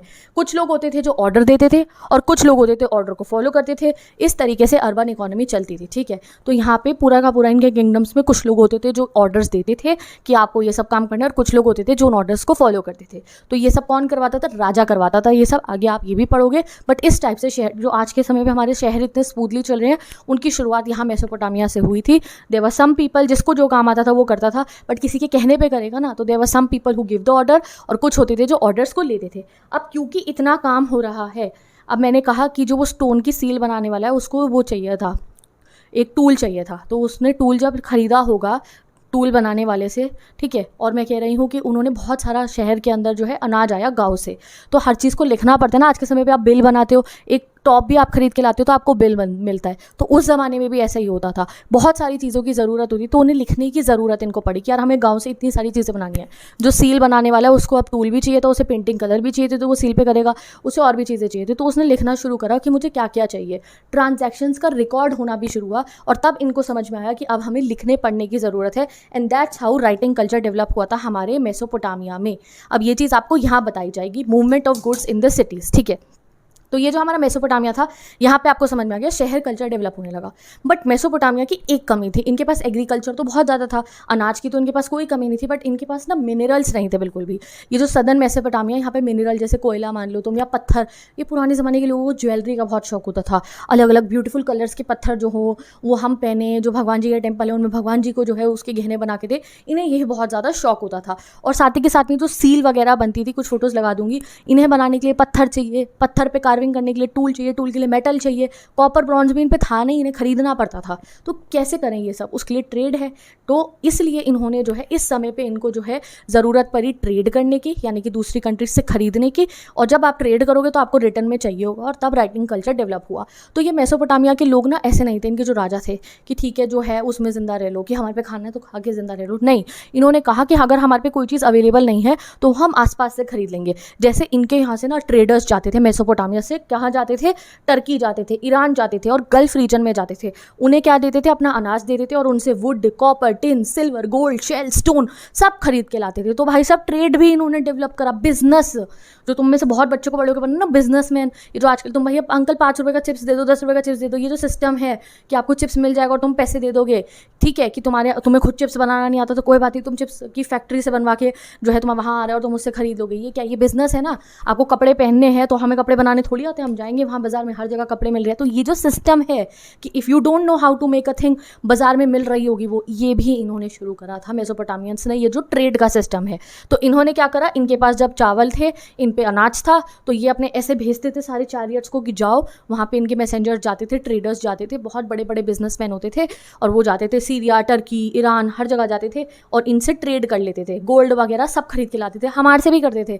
आगे अगले 12th में आओगे ना तब पढ़ोगे, हड़प्पा हमसे भी ये बहुत चीज़ें खरीदते थे, हमें पता नहीं है खरीदते क्या थे, वेसल में हम इनको कुछ भर के भेजते थे, बदले में ये हमारे को कॉपर देते थे। अब हमें पता नहीं क्या भेजते थे हम वेसल के अंदर इन्हें, बट आगे 12th में आपको पता चल जाएगा, ठीक है। तो रेगुलर ट्रेड जो है होता रहता था इधर उधर। ये जो है इनके राजा इतने एम्बिशियस होते थे, वो अपने यहाँ के सोल्जर्स को, अपने लोगों को भेजते थे, तुम ज़रा ढूंढ के आओ आसपास के एरिया में किसके पास क्या चीज़ अवेलेबल है, और जो उसके पास अवेलेबल होगी, तो खाना तो सबको चाहिए अनाज, हम उसके बदले में, अनाज के बदले में उससे वो चीज़ उठा लेंगे, ठीक है। तो जब ये लोग इतना सारा ट्रेड कर रहे थे, एट दैट टाइम गाइस इनको जो है ज़रूरत पड़ी थी लिखने पढ़ने की, और सेकेंडली ट्रांसपोर्टेशन की। अब दूसरे टर्की में जाना है, ईरान में जाना है, तो भाई ट्रांसपोर्टेशन की ज़रूरत है ना, चल के थोड़ी जाएंगे, तो चल के भी जाते थे। इनके पास हर तरीका था, कोई चिंता की बात नहीं थी इनको, जो है ट्रांसपोर्टेशन इनके लिए बड़ी बात नहीं थी, क्योंकि इनके पास बहुत सारे एनिमल्स होते थे, तो उससे ये बुलक कार्ट बना लेते थे, ठीक है। बट एक प्रॉब्लम थी इनके पास बुलक कार्ट बनाने के अंदर भी, कि इनकी जो, आपको आगे बताया जाएगा कि जो वो होती है ना लकड़ी, जो थी इनके यहाँ पे ना पाम ट्रीज होते थे, उसकी जो लकड़ी होती थी वो इतनी मजबूत नहीं होती थी, तो ये पहले लकड़ी भी खरीद के लाते थे और फिर उससे जो है अच्छी वाली लकड़ी की कार्ट्स बनाते थे। ओके, तो अब चलो पढ़ते हैं इसको ध्यान से। तो एनिमल और बुलक कार्ट को तो ये सबसे ज़्यादा शहर के अंदर के लिए ज़्यादा यूज़ करते थे, यानी कि जो मेसोपोटामिया के शहर के अंदर क्या चलती थी, ये बैलगाड़ियाँ वगैरह चलती रहती थी, ठीक है।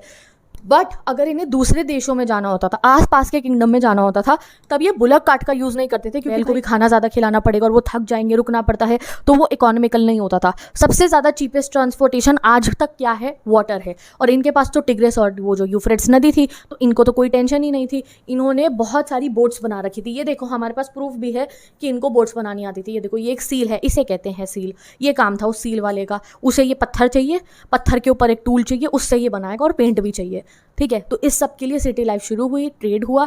और ये देखो, ये बोट बना रखी है, ये जा रहे हैं, इसमें कुछ सामान होगा कंटेनर के अंदर, ये एक मैनेजर होगा और ये बोट चलाने वाले हो गया। पता नहीं सीरिया जा रहे हैं, टर्की जा रहे हैं, कहाँ जा रहे हैं, ये कुछ सामान लेकर, ठीक है। तो यहाँ पे जो है इनकी जो रिवर थी, यूफ्रेट्स और ये टिग्रिस, ये तो वैसे ही बहुत इंपॉर्टेंट इनका रोल प्ले कर रही थी, क्योंकि ऐसे इतने चैनल्स बने हुए थे, टर्की तक, इराक तक, कहीं तक भी आराम से जा सकते थे, ठीक है। तो इसलिए इन्होंने बहुत सारे वर्ल्ड रूट्स को कॉन्कर करा। अब इनको ट्रेड करना आ गया था, ये आप समझ चुके हो। अब हम आगे पढ़ते हैं कि जब ये इतना ट्रेड करते थे, कहीं से कुछ खरीद के ला रहे, कहीं से कुछ खरीद के ला रहे हैं। आज मैं अगर आपको बोलूँ मम्मी 15 सामान अगर बताते ना पास वाली शॉप से ले आओ, तो तुम कहते हो लिख के दे दो जरा। तो इनके साथ भी ऐसा ही हुआ था, इन्होंने कहा भाई इतना कुछ लेकर आना है, हमें लिखने की ज़रूरत है। तो इसीलिए एट दैट टाइम जो है इनके यहाँ पे राइटिंग सिस्टम जो है वो स्टार्ट हुआ था। तभी चैप्टर का नाम क्या है, राइटिंग एंड सिटी लाइफ। तो सिटी लाइफ आप समझ चुके हो, सिटी भी इन्होंने शुरू करी। अब हम आते हैं राइटिंग कैसे शुरू हुई थी इनके यहाँ पे। ओके गाइस, तो अब आते हैं अपने मेन टॉपिक पे, द डेवलपमेंट ऑफ राइटिंग। तो देखो, सबसे पहले तो जितनी भी लैंग्वेजेस होती हैं हमारी लाइफ में, जो हम भाषा बोल रहे हैं, वो किस टाइप से होती है, वो स्पोकन वर्ड्स होती है, ठीक है। लैंग्वेज मतलब क्या होता है, स्पोकन वर्ड है, मैं बोल रही हूँ and you can listen it. But जो राइटिंग होती है, राइटिंग लिखना, ये भी एक टाइप की कम्युनिकेशन ही होती है। अब हमारे पास कम्युनिकेट करने के दो जरिए, एक तो बोल के बता दो या लिख के बता दो। जैसे व्हाट्सएप पे जब आप चैट कर रहे हो तो लिख के ही तो बात कर रहे हो ना, बट बात हो जाती है विद प्रॉपर इमोशंस भी हो जाती है। तो यही चीज़ है राइटिंग। राइटिंग जैसी चीज़ जो डेवलप हुई थी वो यहीं इन्होंने ही करी थी, राइटिंग जैसी चीज़ भी डेवलप। अब हमारे को सबसे पहली टैबलेट जो मेसोपोटामिया की मिली है, रिटर्न जो हमें मिली है, जिससे हमें पता चला यार इन्होंने लिखना पढ़ना शुरू करा था, वो मिली थी 3200 BCE से। 3200 BCE और पुराना हो गया, बिल्कुल सुमेर वाले टाइम का आप मान लो, ठीक है। अब वो जो टैबलेट थी उस पर क्या था, मैं आपको दिखा सकती हूँ फोटो। इस टाइप के जो है सिंबल्स बन रखे थे उस पर, देख रहे हो, ये कुछ कुछ कुछ कुछ कुछ कुछ ये जो सिंबल्स है ये बन रखे थे। फोटो दिखाती हूँ, कोई पढ़ी हो, देखो ये इस टाइप की एक ऐसी टैब, ये थी या नहीं सेम ये थी वो मुझे नहीं पता, ऐसी सी एक टैबलेट मिली थी। अब उस पर लिखा क्या हुआ था, जब हमने पढ़ा, हमें इनका ना ये पढ़ने लिखने का पता है, हमें पता है ये ए है, ये बी है, क्या चीज़ है, वी नो एवरीथिंग। तो हमें क्या में देखा कि उस पर पता रिकॉर्ड लिखा हुआ था, जो उरुक सिटी का टेम्पल था ना, वहाँ से कुछ चीज़ें बाहर गई थी, तो वो सब लिख रखी थी। एक टाइप का बिल था, वो लिखा हुआ था 5000 ऑक्सन, फिश, ब्रेड की लोव्स, ये सब लिख रखा था कि ये उरुक सिटी के टेम्पल से बाहर गए हैं। तो तब हमें समझ में आया अच्छा इनका पर्पस क्या था लिखने का। शुरू इन्होंने करा था रिकॉर्ड करने के लिए, अकाउंट्स करने के लिए इन्होंने लिखना शुरू करा था, and that was the purpose of writing. Transactions करने के लिए इन्होंने लिखना पढ़ना शुरू करा, ठीक है। तो अब आपको समझ में आ चुका है लिखने की शुरुआत कैसे हुई थी, ये सब करने के लिए, ट्रांजैक्शंस करने के लिए, और वहाँ से देखो हम कहाँ तक पहुँच चुके हैं। अब इनके जो लेटर्स होते थे, अभी आगे पढ़ाती हूँ, फिर ये वाली फोटो, ये देखो, ये लिखा हुआ था ऐसे, ऑक्स बनी हुई है, ये ग्रेन फ्रेश, ये नंबर ऑफ बोर्ड, ये शायद वो होगी जो है ब्रेड के लोस, ठीक है। अब हाउ डिड मेसोपोटामियंस राइट, तुम्हें तो मैं पहले ही बता चुकी हूँ एक लाइन के अंदर कैसे लिखते थे, तुम्हें तो पता है गीली मिट्टी के टैबलेट बना के आईपैड की शेप के। अब चलो एक बार रीड कर लो। तो they wrote on clay tablets, clay की बनी हुई टैबलेट पे ये लोग लिखते थे।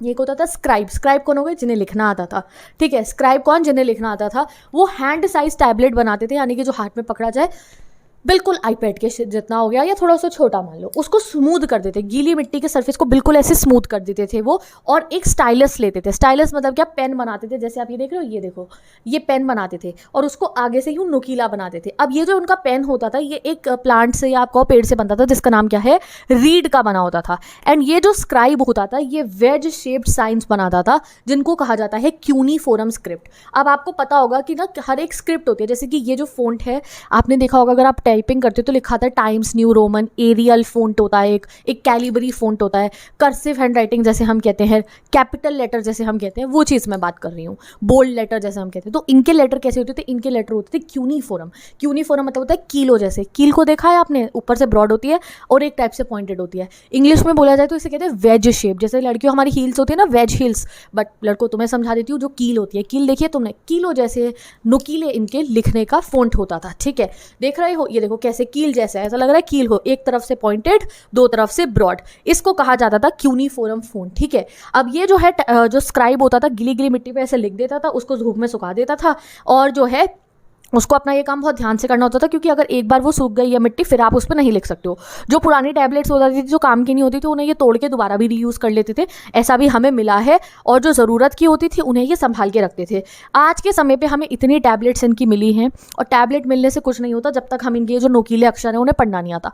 हमें पता है इसके अंदर क्या लिखा हुआ है, तभी जो है हम इनको समझ पा रहे हैं। तो how did the writing develop in Mesopotamia, तो बाय 2600 BCE मेसोपोटामिया में राइटिंग डेवलप हुई थी। ये तब का टाइम है जब सुमेर किंगडम चल रहा था और यहाँ सुमेरियन भाषा बोली जाती थी। यहाँ पे इनके जो साइंस थे तब वो क्यूनीफोरम हो गए थे। क्यूनीफोरम पता है ना, नोकीले वाले। एंड हमारे को जो है पता चला कि ये खाली फिर ट्रांजैक्शन के लिए नहीं, यानी कि अकाउंट्स करने के लिए नहीं, अब इन्होंने ना बाकी चीज़ों के लिए भी यूज़ करना शुरू कर दिया था टैबलेट्स को। अब आगे क्या चीज़ के लिए यूज़ करा, डिक्शनरी बनाई इन्होंने। अब जैसे इन्होंने लिखना पढ़ना शुरू कर लिया, जैसे एप्पल क्या होता है और कार क्या है, और अलग अलग वर्ड्स के मीनिंग आप चेक करते हो ना डिक्शनरी में, तो इन्होंने डिक्शनरी बनानी शुरू कर दी, क्योंकि अब इन्होंने लिखना सीख लिया था।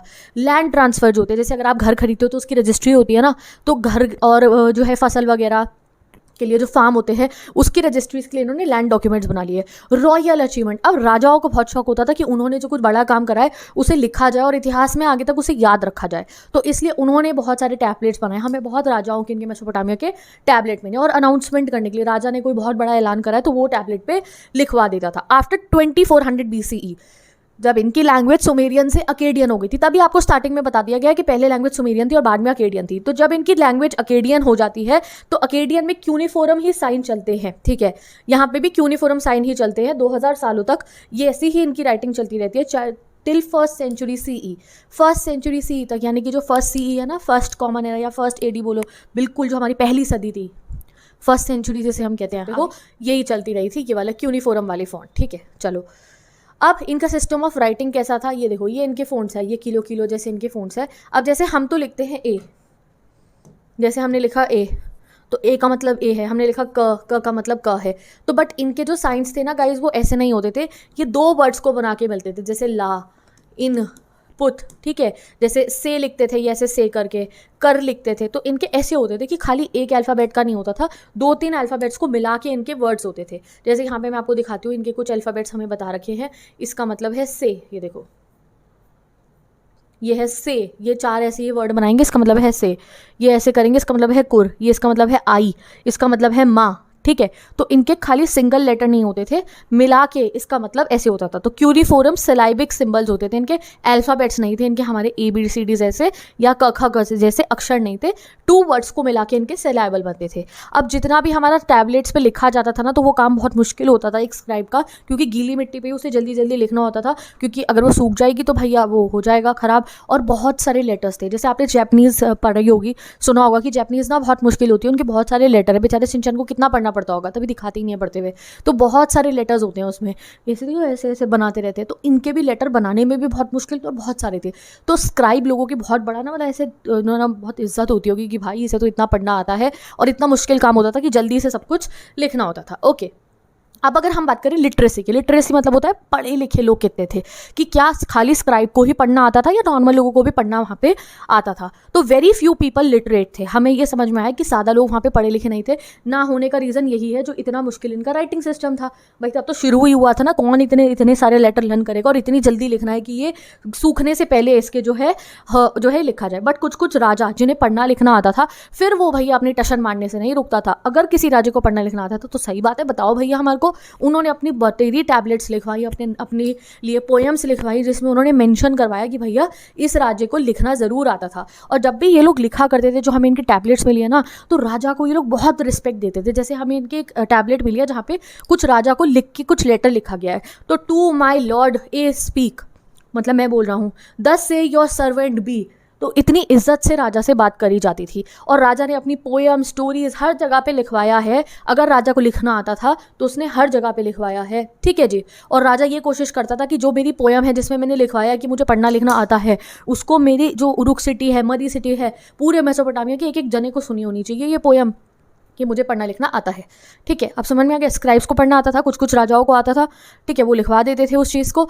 आम लोगों को ज़्यादा पढ़ना लिखना नहीं आता था, थोड़ा बहुत आता होगा ना। लिटरेसी मतलब ये नहीं है कि बिल्कुल 100% पढ़ना लिखना नहीं आता था, थोड़ा बहुत पढ़ लेते थे जितना ज़रूरी होता था, ये नहीं कि पूरी एग्जैक्टली वो लोग एजुकेटेड थे। ओके, अब हम आते हैं एक पोएम जो हमारे को बता रखी है, सुमेरियन एपिक पोएम, जो सुमेर किंगडम के एक राजा थे एनमेरकर, उनकी एपिक पोएम। ऐसा कहा जाता है, इन्होंने अपनी जो ये पोएम लिखवाई है उसमें इन्होंने ऐसा बताया है हमारे को एनमेरकर जी ने कि ये है वो बंदे, ठीक है, ऐसे नहीं बोलना चाहिए, रिस्पेक्ट से बोलना चाहिए। ये है हमारे राजा एनमेरकर, जिनकी वजह से ये शहर का कल्चर भी काइंड ऑफ आप कह सकते हो शुरू हुआ, जिनकी वजह से हमें लिखना पढ़ना मिला, इनकी वजह से, इनकी बदौलत हमारे को लिखना पढ़ना मिला है, ठीक है। और इनकी वजह से ही जो ट्रेडिंग है, यानी कि जो हम बिजनेस करते हैं कि आपके पास कुछ नहीं हो तो आप खरीद लो, ये भी इन्हीं की देन है हमारे को। कैसे पता चलता है? वो एक टैबलेट से पता चलता है हमारे को एनमेरकर किंग, एनमेरकर थे उरुक सिटी के राजा, इनको जो है इनकी एक टैबलेट मिली हमारे को। तो एनमेरकर को ना क्या चाहिए था, उन्हें लैपिस लैजुली नाम का एक सुंदर सा पत्थर चाहिए था। ये जो ब्लू पत्थर है ना सुंदर सा, ये होता है लैपिस लैजुली। ये आज के समय पे अफगानिस्तान में बहुत मिलता है, और तब हड़प्पन सिविलाइजेशन जो हमारी थी ना, उसमें अफगानिस्तान हमारे एरिया में ही आता था। तो हमारे यहाँ से भी ये लोग खरीदते थे मेसोपोटामिया से। ये 12th में पढ़ोगे तुम, याद रहेंगी तब तक ये बातें, तो बहुत अच्छी बात है, ठीक है। तो उसको चाहिए था, उनको चाहिए था, सॉरी, एनमेरकर जी को लैपिस लैजुली, ठीक है, और सिल्वर चाहिए था। जैसे इसमें साइड में सिल्वर लगना, येस। क्यों चाहिए था इन्हें? अब अपने लिए चाहिए था? नहीं, अपने लिए नहीं चाहिए था इनको चाहिए था, ये लोग ना बहुत ज़्यादा भगवान में बिलीव करते थे, गॉड में, ठीक है। तो इन्हें मंदिर में जो है भगवान जी के लिए सुंदर गहने बनवाने थे लैपिस लैजुली के। तो इसलिए राजा को चाहिए था लैपिस लैजुली और सिल्वर। अब इनके पास तो था नहीं मिनरल, तो कुछ थे ही नहीं इनके पास, बट इनके पास अनाज था। तो इसने कहा अराटा में मिलता है, इन्हें पता चला अराटा। अब अराटा का तुम्हें क्या करना, अराटा का जहाँ भी था अराटा में मिलता था। तो इन्होंने अपने मैसेंजर को बोला कि तुम जाओ अराटा सिटी जाओ और वहाँ से मेरी लैपिस लजुली ले आओ। अब एक पूरी पोयम है कि इनका मैसेंजर जाता है 1 mountain ranges, 2 mountain ranges, 3 mountain ranges पार करके जाता है और अराटा के किंग को कहता है मुझे लैपिस लजुली दे दो। वो मना कर देता है, नहीं कहते मैं नहीं दूंगा। फिर वापस आता है messenger 1 mountain ranges, 2 mountain ranges, और रास्ते में उसको नीचे सूसा सिटी के लोग दिखते हैं। एक सिटी है, वो ऐसे छोटे छोटे कीड़े जैसे लग रहे थे, चूहे जैसे लग रहे थे उसको। तो वो इतनी ऊंची से सब लोगों को पता होता था कि ये मैसेंजर जा रहा है लैपिस लजुली लेने। अब 5 से 6 या 15 बार ऐसा हो गया, वो अराटा से वापस आता था, वो वाला राजा कहता था मैं नहीं दूंगा। इधर से हमारे अमेरिका जी थ्रेट देते थे, कैसे नहीं देगा, हमला कर दूंगा तेरे ऊपर। वो वापस जाता, तो कहता था मैं नहीं डरता। ऐसे ऐसे ऐसे चलता रहा। अब राजा को आके एक बार जो है वो मैसेंजर कहता है कि मैं बार बार गोइंग बैक एंड फोर्थ करके मैं थक चुका हूँ, अराटा की चीज़ तो मान ही नहीं रहा है। तो फिर अमेरिका जी ने क्या करा कि चलो ठीक है, मैं डायरेक्ट खुद ही लिख के बताता हूँ मुझे क्या कहना है। उस समय पे उन्होंने ये टैबलेट उठाई, ऐसे ये गीली मिट्टी उठाई, पहली बार इन्होंने करा था ये काम, गीली मिट्टी उठाई और उस पर लिख दिया जो भी वो कहना चाहते हैं। अब वो टैबलेट लेके हमारा मैसेंजर वापस गया अराटा और अराटा के राजा को दे दिया। अब जैसे ही अराटा के राजा ने वो टैबलेट उठाया, अभी तक तो वो अमेरिका जैसा डर नहीं रहा था, अब वो डर गया कि यार इनके तो अक्षर भी किलो जैसे हैं और ये क्या है, इन्होंने मतलब लिख के दे दिया, हम मुझे क्या बताना चाहते हैं। तो वो फिर इम्प्रेस हो गया, सरप्राइज हो गया, शॉक हो गया और सीरियस हो गया और उसने जो है लैपिस लजुली और सिल्वर उसको दे दिया मैसेंजर को। और यहाँ से ऐसा कहा जाता है, ये स्टोरी लिटरली ट्रू नहीं है, ये सच्चा नहीं है, बट ऐसा मतलब कि उन्होंने अपनी आप कह सकते हो प्रेज में उन्होंने अपनी ऐसी पोएम लिखी हुई है वहाँ पे कि जो है ये राजा ही है, मेसोपोटामियन कहते हैं कि जो राजा जी ही हैं उन्होंने ही सबसे बड़ा रोल प्ले करा था ट्रेड करवाने में और लिखना पढ़ने की शुरू करवाने में।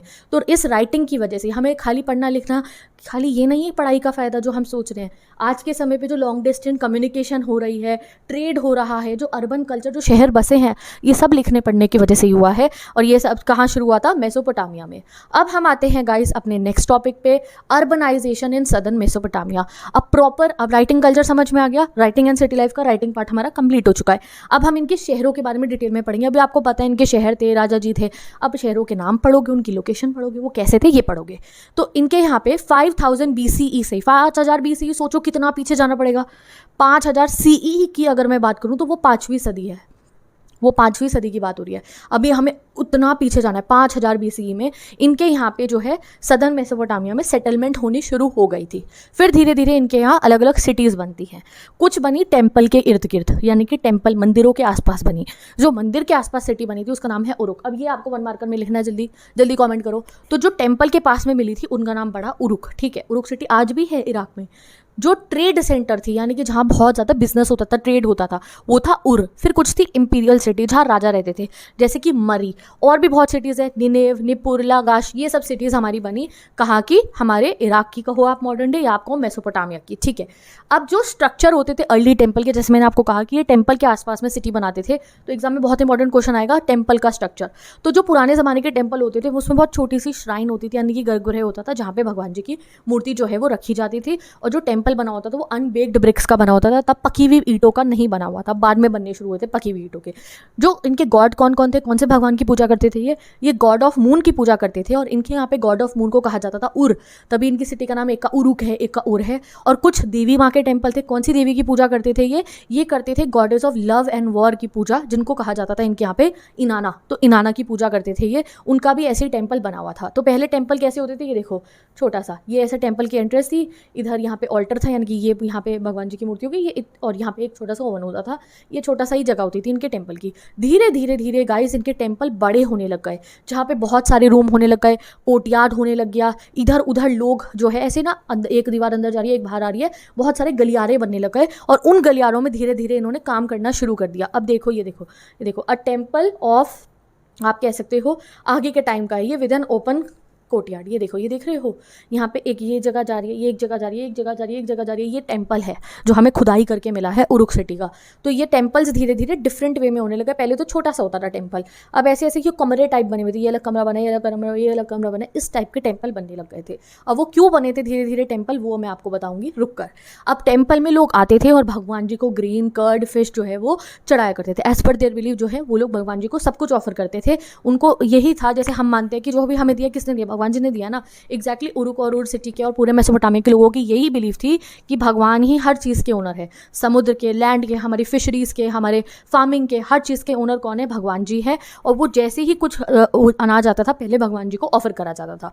धीरे धीरे टेम्पल बिकम गया सेंटर ऑफ प्रोडक्शन। जैसे आजकल फैक्ट्री होती है ना, फैक्ट्रियों में काम होती, धीरे धीरे ये टेम्पल के अंदर ही काम करना शुरू कर देते। फैक्ट्री मतलब कि जितने भी काम होते थे टेम्पल में ही शुरू हो जाते थे। प्रोडक्शन शुरू हुआ टेम्पल में। ऑयल प्रेसिंग मशीन्स होती है, ऑयल प्रेसिंग मशीन होती है यानी कि आप सरसों का तेल जो है, तो सरसों के बीज डाले और उससे सरसों का तेल निकाल लिया, तो टेम्पल में ही एक मशीन रखी गई जहाँ से सरसों का तेल निकाला गया।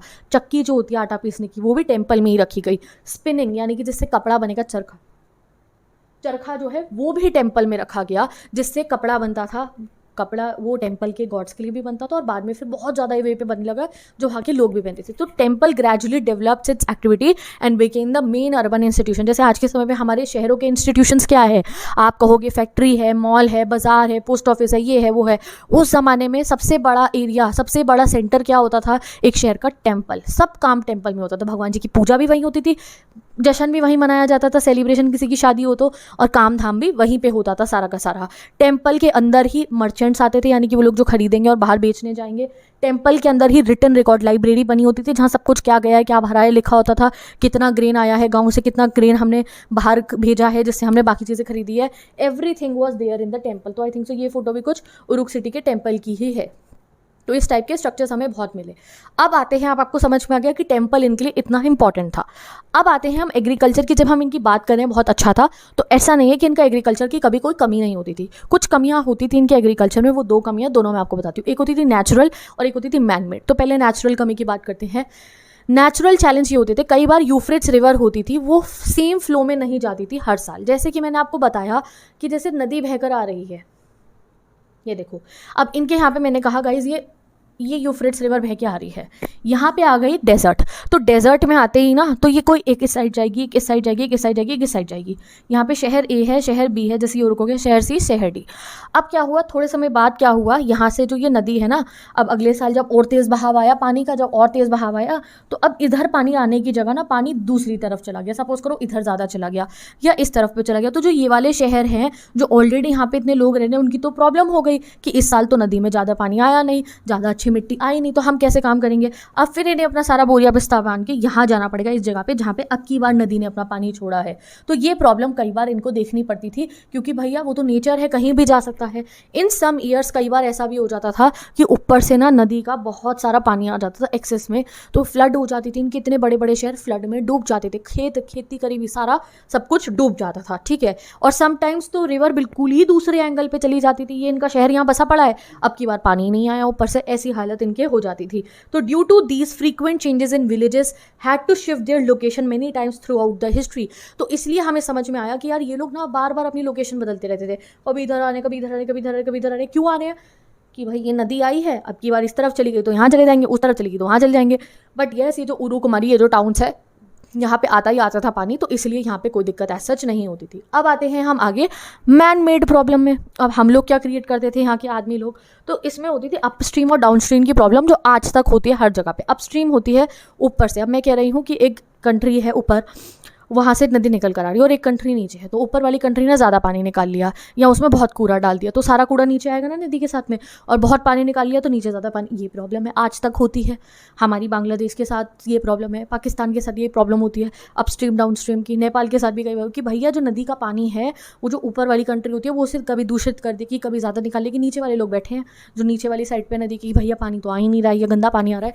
सेम यही होता था, कई बार अपस्ट्रीम विलेजेस ज़्यादा पानी निकाल देते थे और वहाँ नीचे पानी आता ही नहीं था, एंड जो है गंदा भी करते थे। और दूसरा जो डाउन स्ट्रीम के विलेजेस होते थे, कई बार वो भी गड़बड़ करते थे। अगर वो जो सिल्ट होती थी उसे क्लीन नहीं करते थे फ्रॉम द कैनाल्स, तो जो है वाटर जो है वो ब्लॉक हो जाता था। अब सिल्ट क्या होता है जरा मैं आपको समझाऊँ। ये नदी आई, ये नदी आई और ये नदी इस तरफ बह गई, ये नदी इस तरफ बह गई, ये नदी इस तरफ बह गई। अब जब नदी आती है ना, तो अपने साथ बहुत सारी गीली गीली मिट्टी लाती है।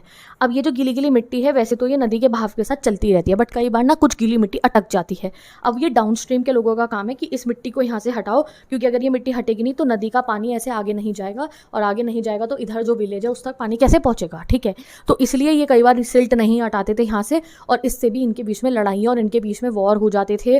तो रेगुलर कॉन्फ्लिक्ट चलते रहते थे, लैंड और वाटर रिसोर्सेज के ऊपर। आज के समय पे ये नहीं कि वॉर होते हैं, तब से होते थे, पानी के लिए और ज़मीनों के लिए वॉर होते ही रहते थे। अब जब वॉर होता है तो वॉर में एक राजा होगा या कोई लीडर होगा, कोई चीफ होगा, कोई सेनापति होगा जो वॉर लड़वाएगा, और कुछ आर्मी होगी जो वॉर लड़ने जाएगी। तो अब आते हैं how did warfare shape leadership and society in early Mesopotamia. क्योंकि वॉर आप बिना लीडर के नहीं लड़ सकते हो, तो ऑब्वियसली कॉन्टिन्यूस वॉर होते रहते थे। कभी अपस्ट्रीम डाउनस्ट्रीम का वॉर हो रहा है, कभी एक विलेज के दूसरे विलेज का वॉर हो रहा है, बार बार वॉर होते रहते थे। और जो वॉर में जो चीफ यानी कि जो सेनापति वॉर को जीत जाता था, जो लीडर वॉर को जीत जाता था, वो क्या करता था, जिस विलेज से वो वॉर जीता वहाँ से बहुत लूटपाट करता था। जैसे कि मैंने कहा, इन अपस्ट्रीम वालों की और डाउनस्ट्रीम वालों की लड़ाई हुई। डाउनस्ट्रीम वाले गए अपनी सेना लेके अपस्ट्रीम पे हमला करा और यहाँ के राजा को, या जहाँ पे जो चीफ था उसे हरा दिया। अब इसको हरा के ये क्या करेंगे, यहाँ से लूट लेंगे सब कुछ, इन पे जो भी सोना होगा, जो भी अनाज होगा, सब लूट लेंगे। और इनफैक्ट यहाँ के जो पीजेंट्स होंगे और यहाँ के जो लोग होंगे उन्हें बंदी बना लेंगे और यहाँ अपने साथ वापस लेंगे और उनको अपने नौकर बनाएंगे। ये चीज़ चलती आ रही है ज़मानों से। उन्हें अपना स्लेव बनाएंगे, उनको लूट पाट करके ले आएंगे। और जितने भी चीफ होते थे वो जो जैसे ही पावर में आते थे, सबकी चीफ की जो वो होती थी ना पावर, टेम्परेरी होती थी। आज वो जीत गया युद्ध तो भैया वो पावरफुल हो गया, मे भी उससे अगली बार कोई आगे हरा दे तो वो हार जाएगा। तो ये जितने भी चीफ होते थे ये कभी पावरफुल होते थे, कभी नहीं होते थे। और जो चीफ बहुत ज़्यादा पावरफुल हमेशा रहता था वही राजा बन जाता था। Over time successful war leaders began to do things that the whole community को वो साथ में रखते थे। ठीक है, अभी ये समझाती हूँ इस बात को कि वो तो राजा ही टाइप ही बन जाते थे जो चीफ बार बार जीता रहता था। अब जब चीफ जीत के आता था ना वॉर पे से कुछ चीज़ों को, तो वो सबसे पहले आके जो है उन चीज़ों को भगवान जी को चढ़ाता था, जो भी लूट का सामान लाता था, कि भाई आपने हमें वॉर में विक्ट्री दिलाई है। और चीफ सब कुछ अपने पास नहीं रखता था कि जो भी लूट के लाया है अपनी जो प्रजा होती थी जो उसके आसपास में, उनके साथ शेयर भी वो करा करता था। ठीक है जी। तो वेरियस चीफ्स जो है began to offer precious bounty to the god and thus beautify community temple. सुंदर सुंदर वो जो है सबसे पहले जैसे कोई चीफ आता था तो पहले वो भगवान जी को सब कुछ चढ़ाता था, जो भी वो लूट का सामान होता था। एंड गॉड के लिए जो है वो ना बहुत सुंदर सुंदर चीज़ें बनवाने की कोशिश करते थे। राजा ही आप मान लो, एनमेरकर जैसे हो गए हमारे, हर कोई चाहता था कि वो गॉड के लिए सुंदर सुंदर चीज़ें बनाए। इनफैक्ट खुद के लिए भी चाहिए होती थी, तो वो अपने लोगों को ये नहीं कहेंगे कि हमें चाहिए, वो कहेंगे नहीं हमें मंदिर के लिए चाहिए, और फिर लोग जाते थे वो सब चीज़ों को लेने के लिए। ठीक है जी। तो चलो अब आगे पढ़ते हैं। अब आपको समझ में आ चुका है कि इनके यहाँ पे वॉर्स भी होते थे, ऐसे लूट करी जाती थी, प्रिजनर लेकर आए जाते थे, बहुत चीफ्स होते थे, और कोई चीफ जो बहुत ज़्यादा ताकतवर हो जाते थे वो फिर धीरे धीरे राजा भी बनते थे। ओके गाइस, तो अब पढ़ते हैं अगला topic, development of early cities, the case of Uruk. तो उरुक सिटी के बारे में हम जानेंगे। तो जैसे मैंने आपको बताया, ये जो चीफ लोग होते थे, अलग अलग चीफ होते थे, वो हमले करते थे, दूसरी जगह पे जाके उसे कब्जा लेते थे। जो चीफ हार जाता था उसका एरिया जो जीता हुआ चीफ है उसके कब्जे में आ जाता था। अब चीफ को लड़ने के लिए क्या चाहिए, आर्मी चाहिए। तो चीफ जितने भी होते थे वो जो विलेजर्स होते थे आसपास के, उन्हें एनकरेज करते थे कि आप लोग ना हमारे जो महल टाइप जिसमें भी वो रहते थे उसके आसपास में ही रहो, क्योंकि उससे क्या है कि अगर जैसे ही वॉर पे जाना है तो साथ में ही पीजेंट पास में ही है, तो वो अपने हथियार उठा के आ जाएंगे। ठीक है, ऐसे ही जो है विलेजर्स जो होते थे वो भी क्या करते थे, वो लोग जो है जैसे लोग हैं वो भी अब ये पसंद करने लगे थे कि हम क्लोज प्रॉक्सिमिटी पे रहेंगे, हम ना पास पास में रहेंगे, कि बाहर से अगर हमला करने के लिए कोई आ रहा होगा तो हमारे 10 15 20 500 पड़ोसी तो होंगे जो सब हथियार उठा के फिर वो जो है रिटेलिएट करेंगे। तो इस तरीके से जो है शहर का कल्चर डेवलप होना शुरू हुआ। आजकल आप भी किस कॉलोनी में घर लेते हो, कौन से मोहल्ले में घर लेते हो, जहाँ पे आसपास में घर हो ना, तो मैं ये होगा कि भैया 2 दिन घर खाली छोड़ के जा रहे हैं, तो ये तो ना हो ना कि चोरी चकारी हो जाए। इसी टाइप से उस जमाने में क्या था, रेड होती थी, बाहर से कोई हमला हो गया, दुश्मन हमला करने आ गया, तो ऐसे शहरी कल्चर डेवलप हुआ। जो चीफ्स होते थे वो क्या करते थे, जो लीडर्स होते थे वो विलेजर्स को कहते थे कि आप आर्मी की फॉर्मेशन के लिए हमारे आसपास में रहो, तो वो जो है शहरों के अंदर आसपास में रहते थे। इवन लोग भी काफी प्रोटेक्टेड और सेफ महसूस करते थे साथ में रहने के लिए। तो Uruk was the one of the earliest temple town, तो इसलिए उरुक सिटी का जन्म हुआ। शहर का जन्म कहाँ हुआ था, ये one of the earliest town. अभी हमें नहीं पता कि हाँ 100% पहला उरुक सिटी शहर था, मे बी कोई और हो, but one of the earliest town था हमारा उरुक सिटी। ठीक है, तो उरुक सिटी का टेम्पल होता था, टेम्पल के आसपास में चीफ रहता था, चीफ के आसपास में पूरे विलेजर्स वगैरह जो होते थे, अब उन्होंने अपने घर वहां बना लिए थे। अब क्योंकि अब वो विलेज नहीं कहलाता था, क्योंकि टेम्पल के अंदर कितना काम होता था ट्रेड का, कभी अनाज इकट्ठा हो रहा है वहां पे, कभी मस्टर्ड की सीड से ऑयल निकाला जा रहा है, कभी वहां पे स्टोन का कार्विंग हो रही है, गहने बन रहे हैं, और फिर उनको वो बाहर दूसरे देशों में बेचने जाते थे, वहां से नया सामान खरीद के लाते थे। तो अब एक शहर बनने लग गया था धीरे धीरे। विलेज कल्चर को, विलेजेस को पीछे छोड़ के अब ये लोग शहर में आके बसने लग गए थे और आसपास में रहते थे।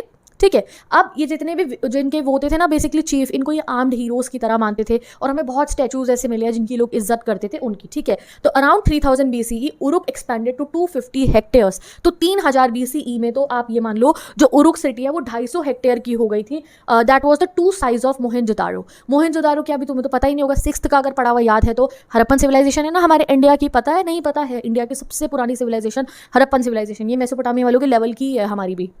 ठीक है, जितने पुराने ये थे हम भी उतने पुराने थे, हम इनसे लिंक भी रखते थे। तो हमारा एक बहुत फेमस टाउन है मोहनजोदारो, जो अभी पाकिस्तान की तरफ चला गया है। वो जो मोहनजोदारो है उससे भी जो है आप कहो कि 2 गुना ज़्यादा बड़ा हो चुका था उरुक सिटी 3000 BCE में। अब ये बड़ा कैसे होते थे, जैसे ये उरुक सिटी है, ये उरुक सिटी का राजा है। अब ये क्या करेगा राजा, इधर ये जो ये वाला गाँव यहाँ बसा हुआ है इस पर रेड करके इसको अपने कब्जे में ले लेगा, ये वाला गाँव है इसे रेड करके इसे अपने कब्जे में ले लेगा, ये वाला गाँव है इसे रेड करके अपने कब्जे में ले लेगा। तो टोटल उरुक सिटी कितनी बड़ी हो गई, इतनी बड़ी हो गई। इसी टाइप से पुराने ज़मानों के अंदर जो है राजा एक्सपैंड करते थे अपनी रूलिंग को, वो दूसरों पे हमला करते थे, उन्हें अपने कब्जे में लेते थे। एंड इस चीज़ को गलत नहीं माना जाता था कि जो फिटेस्ट सर्वाइवल हो, तो फिटेस्ट ही माना जाता था, जो ताकतवर है उसी की जीत होती थी। ठीक है जी। Many small villages were abandoned nearby, this show a major population shift towards the city. फिर धीरे धीरे ये भी होता है कि टेम्पल के आसपास में ना गाँव के लोग भी देते कि भाई टेम्पल के आसपास में जो लोग रह रहे हैं वो एग्रीकल्चर नहीं कर रहे, वो तो ट्रेडिंग कर रहे हैं, वो तो ज़्यादा पैसा कमा रहे हैं। तो धीरे धीरे लोगों ने, जैसे आजकल होता है ना, जब गाँव में अपॉर्चुनिटी नहीं मिलती तो लोग शहर आने लगते हैं गाँव से, रूरल अर्बन माइग्रेशन होता है। तो ये चीज़ उस जमाने में भी हुई थी। अब urban development of Uruk city, अब जैसे उरुक सिटी के अंदर इतने लोग आके सेटल हो गए, इतना ट्रेड हो रहा था, कोई लैपिस lazuli ला रहा है, तो कोई एक सील बनाने वाला है, तो कोई स्क्राइब है टैबलेट बनाने वाला। इवन टैबलेट बनाने के लिए भी आप सोचो कितनी चीज़ें ज़रूरत है, क्ले चाहिए, वो रीड चाहिए जिससे पेन बनेगा, तो वो सब खरीदना बेचना चलना ये सब होता रहता था। तो अब उरुक सिटी के अंदर इन्होंने डिफेंसिव वॉल बना ली थी। ये फोटो पता है आपको, आपकी बुक में गिवन, ये उरुक सिटी के टेम्पल के प्रीस्ट किंग की है। ठीक है, तो ऐसे ऐसे स्टैचूज ये लोग बनाते थे। तो हर चीज़ का काम है ना, कोई काम करेगा, हर चीज़ के लिए आपको चीज़ें चाहिए। ये जो स्टैचूज की आंखों में लैपिस lazuli का पत्थर लगाते थे ये लोग। ठीक है, तो चलो इससे के लिए इन्होंने अब क्या करना शुरू करा, इन्होंने किला बंद करना शुरू करा अपने शहर को, क्योंकि शहर को डर था ना कि कोई दूसरा राज्य आके इन पे हमला कर देगा। तो जैसे ही उरुक सिटी है, तो उरुक सिटी ने अपने यहाँ पे बड़ी बड़ी दीवारें बनानी ऐसे ये लोग शुरू कर देते हैं कि सामने वाला आके दुश्मन हमला नहीं कर पाता दीवारों से, दीवारों पे अपने सोल्जर बैठा देते हैं और वो सोल्जर ऐसे फिर उनको नीचे मार देते हैं। ठीक है, तो किला बंद करना इन्होंने शुरू करा। जो उरुक सिटी है उसको जो है धीरे धीरे वो एक्सपैंड होती रही। And it was occupied from 4200 BCE to 400 CE। इतने टाइम पीरियड तक उरुक सिटी में लोग रहा करते थे and it was very prosperous. 2800 BCE तक ये 400 हेक्टेयर तक का हो गया था, इतना बड़ा हो गया था Uruk city. War captives and local people work for the temple और रूलर। अब ये जो होते थे, टेम्पल बनता था उरुक सिटी में, बहुत टेम्पल बने हुए थे। तो टेम्पल कौन बनाता था, टेम्पल या तो विलेज के लोग और गाँव के लोग और शहर के लोग बनाते थे, या वॉर कैप्टिव जो बंदी बना के लाते थे ना, ये स्लेव्स बना के रखते थे जिनको अपने पास में, वहाँ से हारी हुई कंट्री से, हारे हुए विलेज के जो बंदी लाते थे वॉर कैप्टिव्स, उनसे बनवाते थे। This work was compulsory, not an agriculture tax. हर किसी को टेम्पल के लिए काम करना है, टेम्पल के लिए काम करना, कोई आप टैक्स नहीं दे रहे हो। आप अगर शहर में रहते हो, आप अगर गांव में भी जाए रहते हो, टेम्पल का काम तो आपको करना ही होगा। Worker were paid in ration like grain, cloth और ऑयल। और जो काम करते थे लोग, उनको बदले में सैलरी कैसे मिलती थी, अनाज मिलता था, टेम्पल में अनाज भरा होता था, क्लॉथ मिलेगा, कपड़ा मिलेगा, ऐसे मिलते थे, पैसे नहीं मिलते थे, ये सब मिलता था। बार्टर इकोनॉमी चलती थी गाइस, पैसों का भी आविष्कार नहीं हुआ था, ये नोट सिक्के वगैरह ये नहीं थे।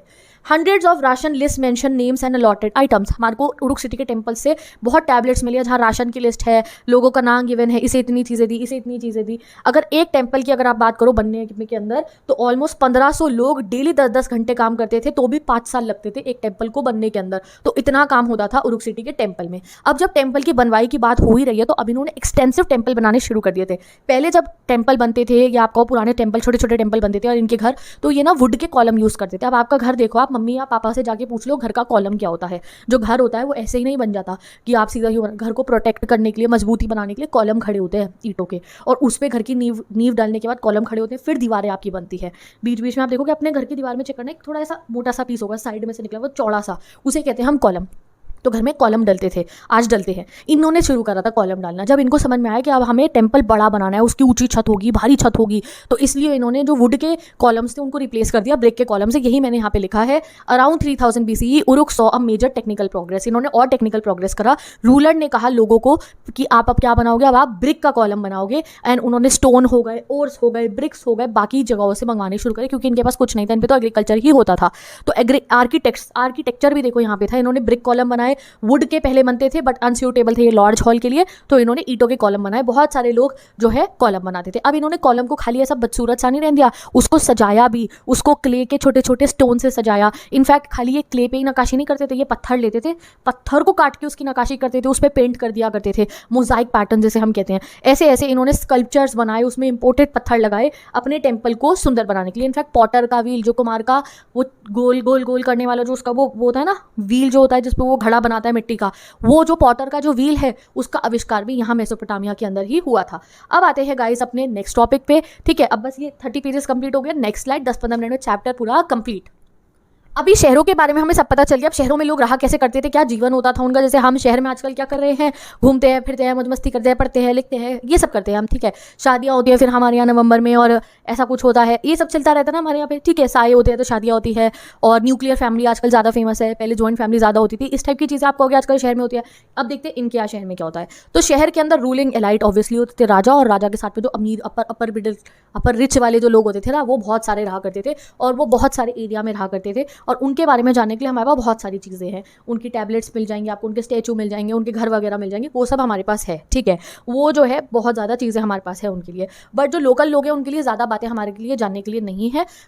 अब हमारे को ये पता है कि जो उरुक सिटी जो थी, ये जो उर सिटी थी, आपको जितनी भी सिटी में मेसोपोटामिया की, वहाँ अमीर लोग बहुत होते थे, क्योंकि हमें वहाँ से ज्वेलरी, गोल्ड के वेसल, म्यूजिकल इंस्ट्रूमेंट और सेरिमोनियल डैगर्स, बड़े बड़े आप कहो वो होते ना हथियार, चाकू, अलग अलग चीज़ें मिलती थी। तो रिच इनका था, ऐसा नहीं था अमीरी थी इनके यहाँ पे, बहुत अमीर अमीर लोग थे। बट ऑर्डिनरी पीपल की बात क्या करें, उनके बारे में जानने के लिए हमारे पास क्या तरीका था। तो ऑर्डिनरी पीपल के बारे में जानने के लिए हमारे पास डिस्प्यूट्स की, जैसे केस और कचहरी में फाइलें रखी होती है ना, तो उनके जो डिस्प्यूट्स होते थे ना, उनकी फाइलें, और इनकी फाइलें क्या होती थी, टैबलेट के रूप में। इनहेरिटेंस के केसेस, जो इनके यहाँ पे जायदाद से रिलेटेड कोई केस हो, या कोई लैंड ग्रांट हो, किसी ने कोई जगह खरीदी, उसकी जो रजिस्ट्री वाला टैबलेट होता था, उससे हम लोगों के बारे में पता लगा लेते हैं, ठीक है। तो इनहेरिटेंस के इनके यहाँ बहुत केस होते थे, कि जायदाद का बंटवारे के बहुत केस होते थे इनके यहाँ, उसकी टैबलेट हमें मिली। डिस्प्यूट होते थे फैमिलीज के बीच में, ये मेरा हिस्सा, ये मेरा हिस्सा, उससे हमें पता चल गया इनका फैमिली सिस्टम कैसे होता था। तो हेड ऑफ द फैमिली होते थे पापा, जैसे हमारे यहाँ होता है, कोई मुश्किल नहीं, विलन हो जाएगा, हमारे जैसा सिस्टम है, ठीक है। लड़का जो होता था शादी के बाद अपने घर में ही रहता था, लड़की अपना मायका छोड़ के ससुराल आती थी, सेम लाइक अस, ठीक है। How did the marriage happen, marriage होता था बिल्कुल वैसे ही, जैसे ही लड़की को पसंद किया जाता था तो पहले लड़के वाले हाथ मांगने जाते थे लड़की के घर पे, और अगर लड़की के मम्मी पापा मंजूरी देते तो शादी होती थी। अब जब शादी होती थी तो जब लड़का जो है बारात लेकर आता, तो उसके बाद लड़के की फैमिली को गिफ्ट देने होते थे, लड़के की फैमिली गिफ्ट देती थी बहुत सारे उनको, ब्राइड को, ब्राइड की फैमिली को। अब ऑन द वेडिंग डे ऐसा नहीं था, लड़की वाले गिफ्ट नहीं देते थे, लड़की वाले भी गिफ्ट देते थे, लड़के वाले भी गिफ्ट देते थे। फीस्ट यानी कि जश्न होता था, सब टेंपल में होता था, खाना पूरा, जैसे आजकल हम लोगों की शादियां होती है बुफे वाली, बिल्कुल वैसे ही होती थी। बट यह सबसे पहले भगवान जी को सब कुछ जो है ऑफर करा जाता था, जैसे हम लोग करते हैं, ठीक है।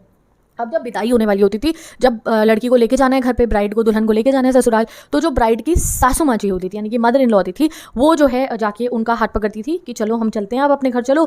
तो जो लड़की के पापा होते थे, उसका जो शेयर ऑफ इनहेरिटेंस होता था, लड़की की जो जायदाद में हिस्सा था, वो उस समय लड़की को दे दिया करते थे। यानी कि जब लड़की की विदाई हो रही होती थी, एट दैट टाइम उसके पापा के पास जितनी प्रॉपर्टी होती थी, उसमें से जो भी लड़की का जायज़ हिस्सा था, वो उसे उस समय पे दे देते थे। उसके बाद लड़की का प्रॉपर्टी में अपने पापा की कोई हिस्सा नहीं था, शादी के टाइम पे उसको दे दी जाती थी। बाकी जितनी प्रॉपर्टी उसके पापा की बची या जो पैसा बचा है, वो उसके भाइयों के बीच में, अगर उसके भाई हैं तो उनमें बंटवारा उसका होगा। तो हु इनहेरिटेड द फादर की प्रॉपर्टी, फादर की प्रॉपर्टी सन रखता था, यानी कि बेटा रखता था। बट ऐसा नहीं है लड़कियों को कुछ नहीं दिया, लड़कियों को जो कुछ भी दे दिया जाता था उनकी शादी पे दे दिया जाता था, बाकी सब तो लड़कों का ही रहेगा, ऐसे इनके यहाँ चलता था। क्या क्या चीज़ें होती थी इन पे प्रॉपर्टी में, घर होता था, हर्ड जानवर होते थे, ठीक है, डोमेस्टिक एनिमल्स हो गए, फील्ड खेत होते थे, ये इनकी प्रॉपर्टी होती थी, ठीक है।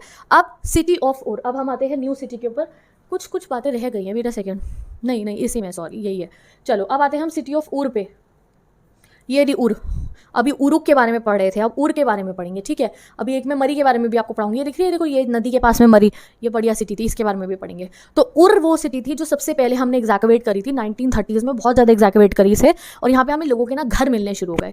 अब ये जो उरुक सिटी थी, ये बड़ी बड़ी भूल भुलैया थी, ये देखो तुम जरा कैसी सिटी है ये, इतनी से गलियाँ, बिच्ची सी इधर से निकल रही, जैसे हमारी सदर में चांदनी चौक में गलियाँ है ना दिल्ली में, वैसी गलियाँ थी। अब ऐसी गलियों में जो है यहाँ पे भैया जाना आना बहुत मुश्किल होता था, तंग गलियाँ होती थी। तो यहाँ डोंकी होता था, डोंकी की पीठ पे या बुलक कार्ट पतली पतली सी बना के उन्हीं पे जो है गुड्स को, ट्रांजैक्शंस को किया जाता था, ठीक है। तो यहाँ पे व्हील्ड कार्ट, अच्छा नहीं यार गलत बोल दिया, बुलक कार्ट तो जा ही नहीं सकती थी, तो डोंकी की पीठ पे सामान रखा जाता था और वो लोगों के घर ले जाता था। डोंकी की बैग पे याद रखना, जैसे ग्रेन हो गया, अनाज के हो गया, और लकड़ियाँ हो गई ना चूल्हे के लिए, वो सब। अब इनके जो घर होते थे वो इरेगुलर बने हुए थे, टाउन प्लानिंग बिल्कुल नहीं। अब इस बात को याद रखो, 12th तक याद रखना आप। हमारे यहाँ का जो टाउन है ना, यानी कि इंडिया से हड़प्पन सिविलाइजेशन जो टाउन मिला था, वो ऐसे टेढ़े पेढ़े टाउन नहीं थे कि कोई गली कहीं निकलती। हमारे यहाँ के जो टाउन थे वो आप आगे पढ़ोगे, मैंने अलग अलग वीडियोस बना रखी हैं, अभी पढ़ लेना गाइस, हड़प्पन सिविलाइजेशन की क्या बेहतरीन टाउन होते थे। आर्किटेक्ट बैठ के बनाते थे कि ये गली यहाँ से निकलेगी, ये गली यहाँ से, इसके पीछे नाली, जैसे आप आजकल देखते हो ना एक हाईली डेवलप्ड सिटी जहाँ पे सब कुछ होता है कि ये ऐसे हाईवे बने हुए हैं, इस टाइप से, इस टाइप का हमारा स्ट्रक्चर होता था, ठीक है।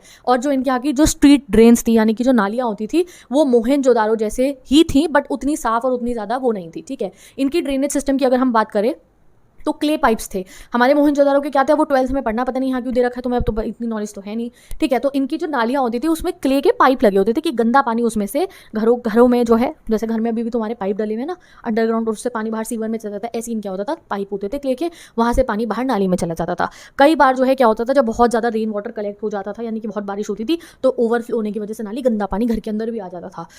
एंड कई बार जो है इस वजह से प्रॉब्लम इन लोगों के लिए हो जाती थी। Roof sloped inwards directing rain water into sums in the courtyard, ठीक है। अब ये क्या लिखा है, रूफ जो होता था, जो छतें होती थी, वो सड़क पे नहीं खुलती थी, घर की जो छत होती थी वो घर के अंदर की तरफ ही जाती थी, और घर के अंदर जहाँ से ही छत का पानी टपक के आता था वहाँ पे सम्प यानी कि गड्ढा बना रखा होता था, वहाँ पे वो पानी जो है कलेक्ट हो जाता था। It prevented unpaved streets from getting slushy. इससे क्या था कि जो आप देखते हो बारिश का पानी जब लोगों के घरों से ना एक पाइप निकल रहा होता उनके छत से, और वहाँ से पानी नीचे गिर रहा होता, पूरी सड़क गीली हो जाती है। अब उस जमाने में पक्की सड़क तो नहीं थी, सीमेंट की बनी हुई, मिट्टी की होती थी, तो इन्होंने क्या होता था, जो नाली होती थी जिससे बारिश का पानी घर का आता था, तो वो लोगों के घर के अंदर ही गड्ढे में इकट्ठा होता था। इससे वो सड़क पे नहीं होता था, वो स्लश कीचड़ नहीं बनता था सड़क के ऊपर। अब डिस्पोजल की बात करो, गंदा जो कूड़ा होता है, सीवेज जो होता है, उसकी अगर हम बात करो तो जो है swept garbage into the streets, लोग गार्बेज की सफाई खुद करते थे स्ट्रीट्स के अंदर। कभी कभी ऐसा होता था जब नहीं करते थे तो इतना इतना कूड़ा भर जाता था, और उसकी वजह से जो है इनको दिक्कत होती थी कि कूड़े की जब सफाई नहीं होती, तो इसलिए ये लोग अपने घर को रेस थ्रेशोल्ड पे बनाते थे। इन लोगों का क्या सीन चलता था, अपने घर को ना नींव जो होती थी ऊंचाई पे बनाते थे, अपने घर को सड़क से इतना ऊंचा बनाते थे कि नीचे अगर कूड़ा इकट्ठा भी हो रहा है तो उनसे इन्हें कोई प्रॉब्लम जो है वो नहीं होती। और साथ ही के साथ में रेन वाटर की वजह से भी कई बार क्या होता था, इनकी सड़क पे कूड़ा इकट्ठा हो गया, तो जब रेन वाटर पड़ेगा तो रेन वाटर बढ़ जाएगा ना ऐसे ऐसे, तो वो सीधा घर के अंदर आएगा, तो ये अपने घर को ऊंचा बनाते थे कि रेन वाटर घर में घुस ना पाए। बहुत सिंपल सी चीज़ है, डायग्राम बना के दिखा देती हूँ। ये जैसे घर है, ये स्ट्रीट है, स्ट्रीट पे यहाँ पे कूड़ा पड़ा है, ये बारिश का पानी आया तो वो पानी फिसल के तो जा नहीं पाएगा, यहाँ पे ऐसे ऐसे ये बन जाएगा पूल जैसा आजकल बनता है, तो वो पानी घर के अंदर आएगा। तो अब ये क्या करते थे, घर को यहाँ नहीं, घर को यूँ ऊंचा बनाते थे, तो पानी घर के अंदर ऐसे उड़ के तो नहीं जाएगा, तो इसलिए पानी इनके घर के अंदर नहीं घुस पाता था। ऐसे इन्होंने बना रखा था। अब इनके यहाँ पे प्राइवेसी का बहुत वो था, ऐसे आप पढ़ोगे हड़प्पा में भी आगे 12th में, प्राइवेसी पुराने ज़माने के लोगों को बहुत पसंद थी। विंडोज़ वगैरह नहीं होती थी घर पे, होती भी थी तो खुलते नहीं थे, जितनी भी लाइट लेनी होती थी घर पे ये डोर से लेते थे, दरवाजों से लेते थे। है इससे क्या होता था कि कोई ताका झाकी ना करे। साथ ही के साथ में इनका ये माना जाता था जिसका घर ऊंचाई पे बना है, जिसके घर की नींव से रेस थ्रेशोल्ड पे है, उनको बहुत अमीरी होगी, वो अमीर होंगे। अगर आपके घर के दरवाजे के सामने पड़ोसी का दरवाजा नहीं है, सामने वाले पड़ोसी का, जैसे तुम घर के बाहर जाओ चेक करो, जो तुम्हारा दरवाजा है उसके सामने एक और दरवाजा है, अगर दीवार है तो मतलब तुम लकी हो, ऐसा मेसोपोटामिया के लोग कहते थे, ठीक है।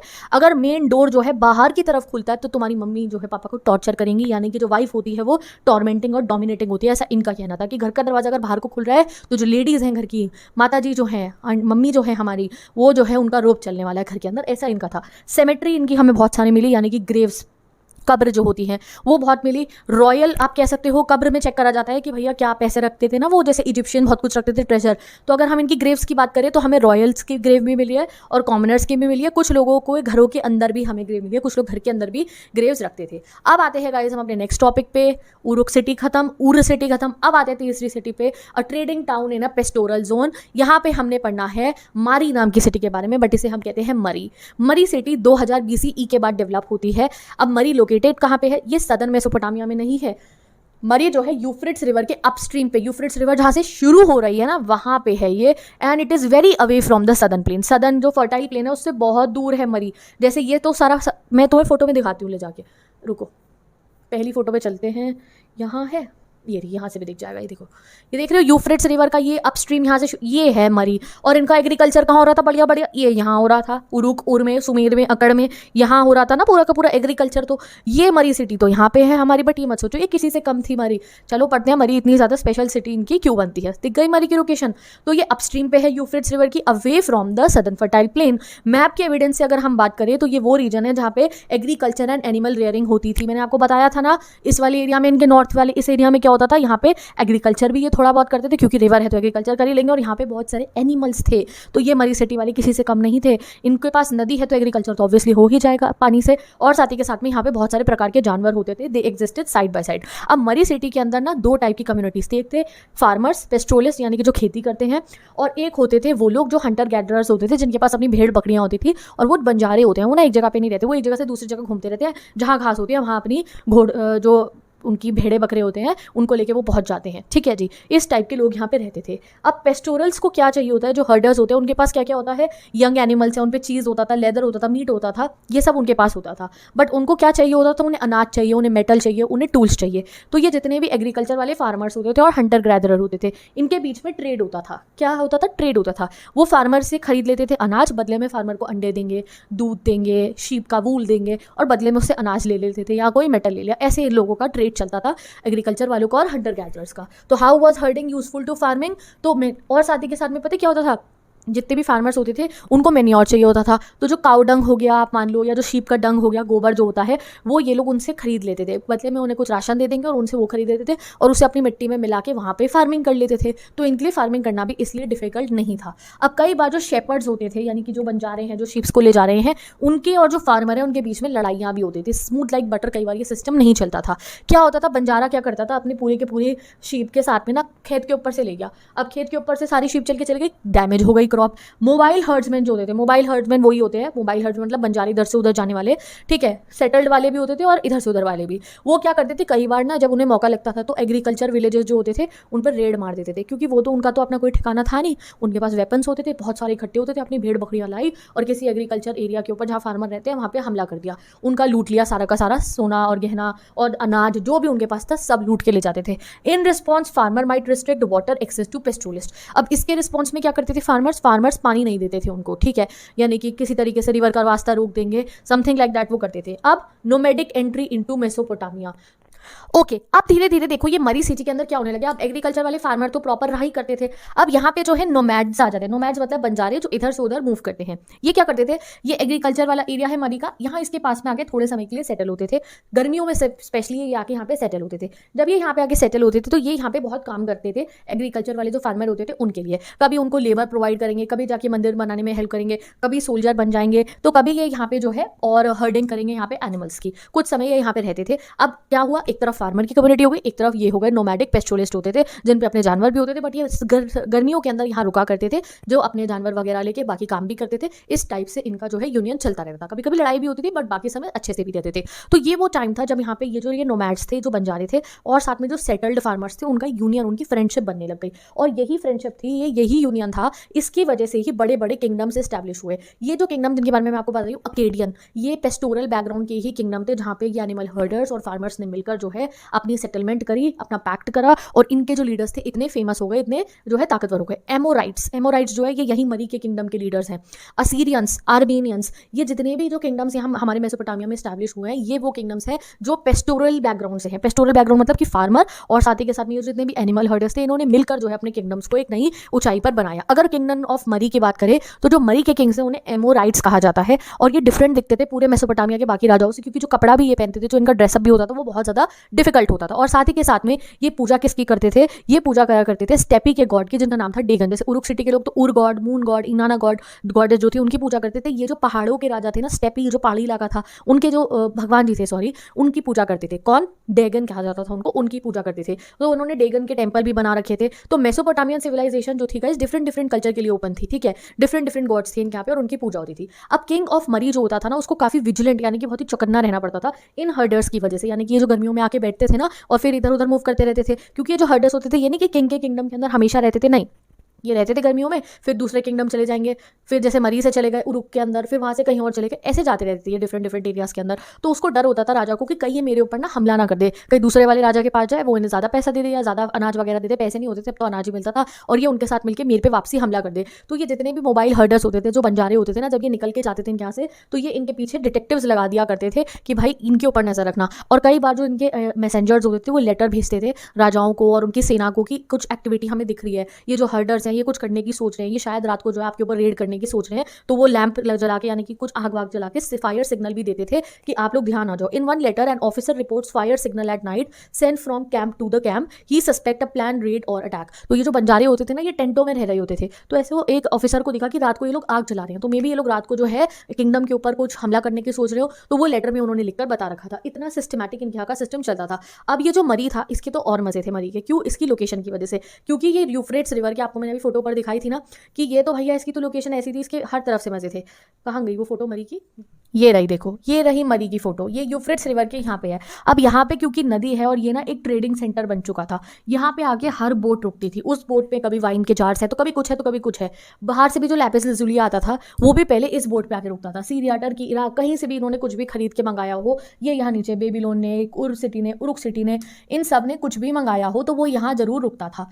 या अगर इन्हें कुछ भिजवाना हो तो यहाँ जरूर रुकता था मरी पे, तो यहाँ पे लगती थी। ये क्या करते थे मरी के राजा लोग, इन्होंने अपने लोग बिठा रखे थे यहाँ पे, जो भी बोट यहाँ पे रुकती थी ये उनसे कहते थे कि यहाँ हमारी टेरिटरी से आगे अगर आपको निकलना है तो हमें भी कुछ देना पड़ेगा, वरना हमारे से लड़ो और वॉर करो। तो जैसे आज के समय पे एक्साइज ड्यूटी होती है ना, कि ऐसा थोड़ी आप कुछ भी इम्पोर्ट एक्सपोर्ट करते हो तो जहाँ रुकोगे ड्यूटीज पे करनी होती है, तो यहाँ पे यही होता था। तो पैसे नहीं होते थे, तो यहाँ पे अगर बोट रुकी है और उस पर 100 वाइन के जा रहे हैं तो 15-20 जो भी इनका रेशो होता था ये अपने पास रखेंगे। यहाँ से अनाज जा रहा है कुछ किलो, तो ये 50-60 किलो अपने पास निकाल के रखेंगे। तो बिना कुछ करे इनकी लोकेशन की वजह से इनको काफ़ी अनाज, काफ़ी सारी वाइन और भी सारे प्रेशियस मेटल वगैरह मिल जाते थे because of the location of the मरी। तभी ये जो मरी किंगडम है ये बहुत ज़्यादा इस्टेब्लिश और बहुत ज़्यादा आप कह सकते हो प्रॉस्पर भी हुआ। यही लिखा हुआ है, लोकेटेड ऑन यूफ्रेट्स, मरी की प्राइम पोजीशन थी फॉर ट्रेड। तो जो सदर्न मेसोपोटामिया से मिनरल्स अपलैंड से टर्की, सीरिया जाते थे, लेबनान जाते थे, उसको ये जो है अपने पास रखते थे। Would, copper, tin, oil, wine etcetera, ये बोट्स को रोककर उनसे अपने पास रखवा लिया करते थे।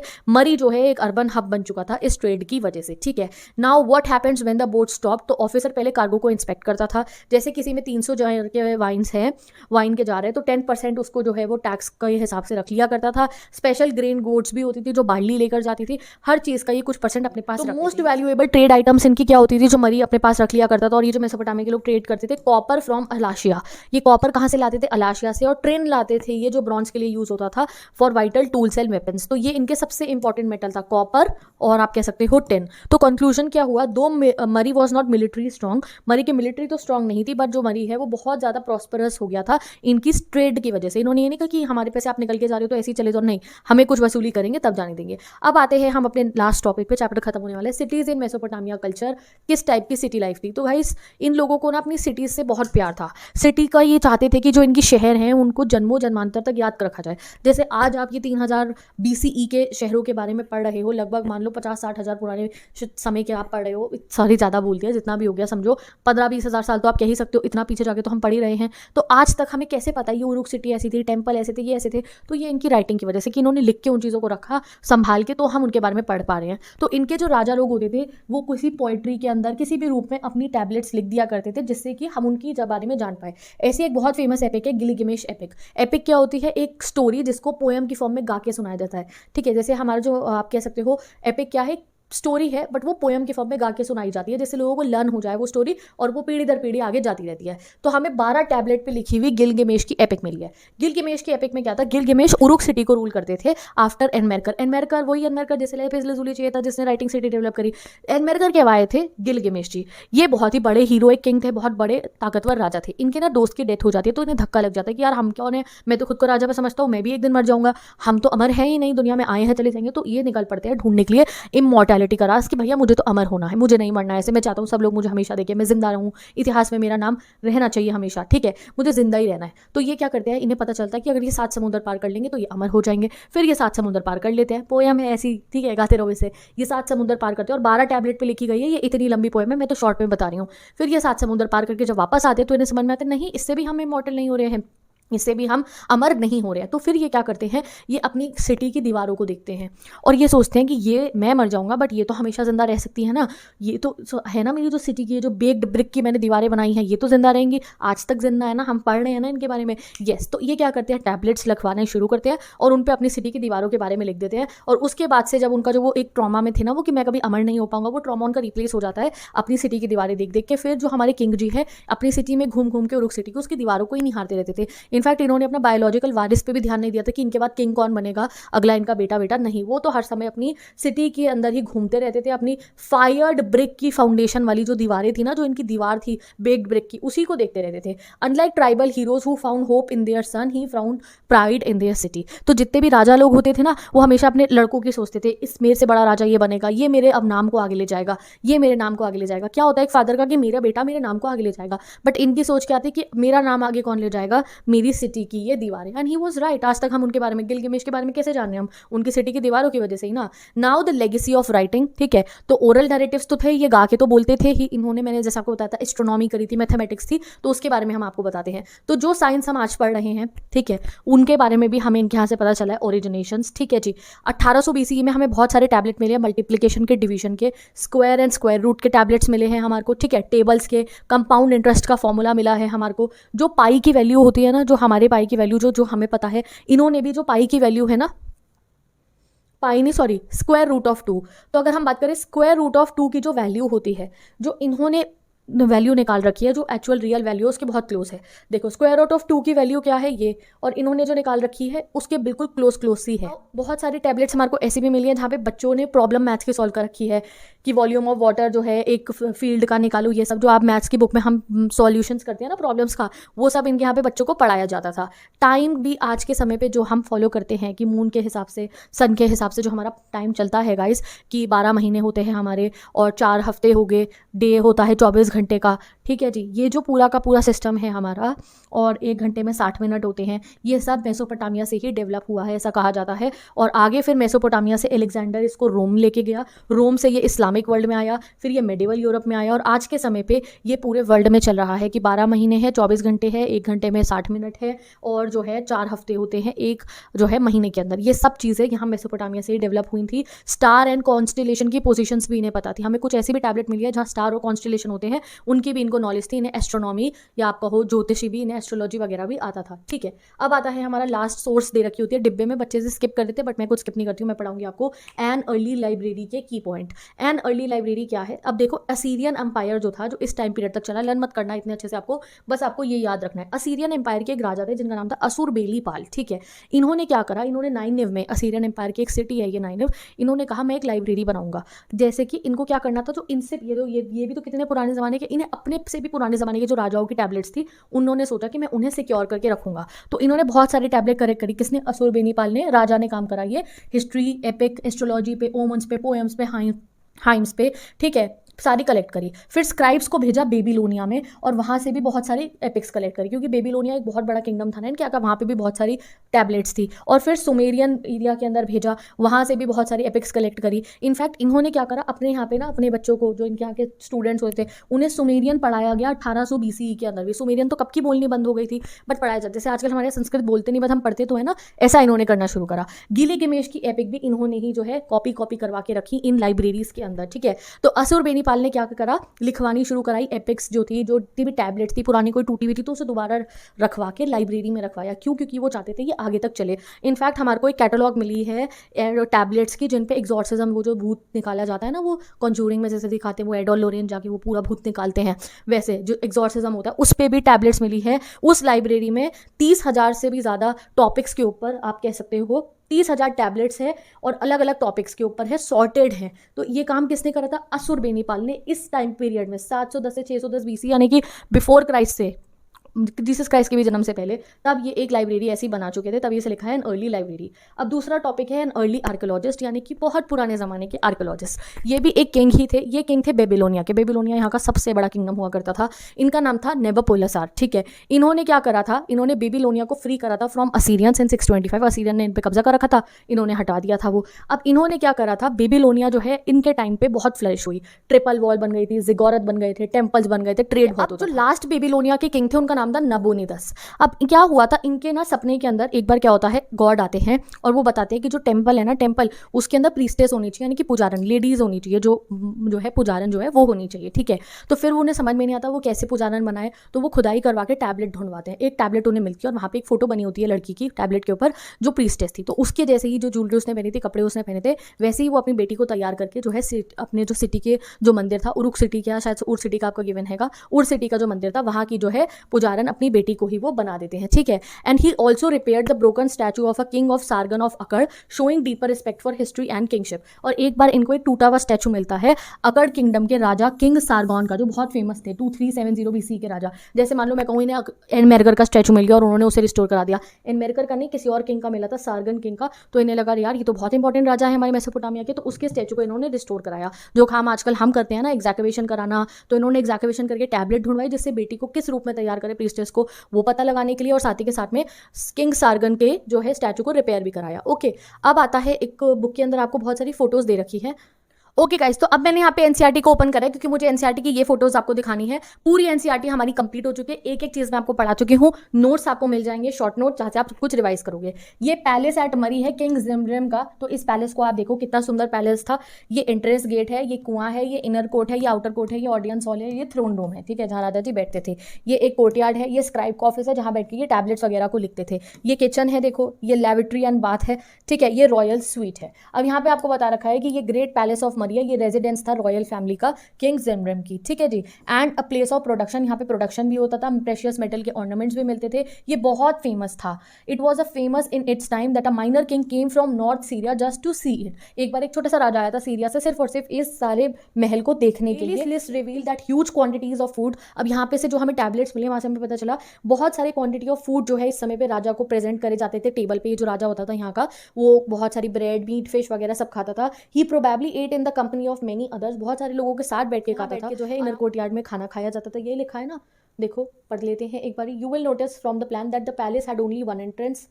ये देखो, he probably ate in the company of many others in और अराउंड कोर्टयार्ड। यहाँ पे बैठ के जो है राजा जी खाया करते थे बहुत सारे लोगों के साथ में, ठीक है। एक ही एंट्रेंस है, ये भी हमने पढ़ लिया है। The king would have received foreign dignitaries अपने रूम के अंदर, ठीक है, with the wall painting. The palace was a sprawling structure with 260 rooms and covered an area of 2.4 hectares. तो 260 कमरे थे किंग जिमरिम के इस जो है पूरे महल के, और इतने सारे उनके वो थे, क्या थे, एरिया क्या था, 2.4 हेक्टेयर्स का था, ठीक है। पेंटिंग है ये वॉल पे जो इस पैलेस के अंदर बनी हुई थी। और सीरिया के जो किंग थे वो सिर्फ और सिर्फ इस पूरे के पूरे महल को देखने के लिए आए थे। तो इसके बाद में एनसीईआरटी का तो गाइस अब एक भी वर्ड नहीं बचा है, सब कुछ कंप्लीट हो चुका है। गाइस आपका ये पूरा chapter writing and city life मैंने आपको कंप्लीट करा दिया। अब अगर आप एक बार एनसीईआरटी उठा के पढ़ोगे तो शायद ही आपको किसी भी लाइन के अंदर दिक्कत आएगी, क्योंकि ईच एंड एवरी वर्ड को मैं आपको समझा चुकी हूँ। मेरे इंस्टाग्राम आईडी का लिंक यहाँ टैब में आपको मिल जाएगा और डिस्क्रिप्शन बॉक्स में, वहां से आपको नोट्स मिल जाएंगे। और 11th की हिस्ट्री की प्लेलिस्ट बना दिया जहाँ बाकी के चैप्टर्स आ जाएंगे। Now if you want me to make the NCERT questions and important questions of this chapter, तो जल्दी से मुझे कमेंट सेक्शन में बता दो, ठीक है। इंस्टा पे भी कुछ क्वेश्चन अपलोड करूंगी, बट इफ यू वांट कि मैं एक्सप्लेन करूँ, क्वेश्चन को समझाऊं और इंपॉर्टेंट बताऊं,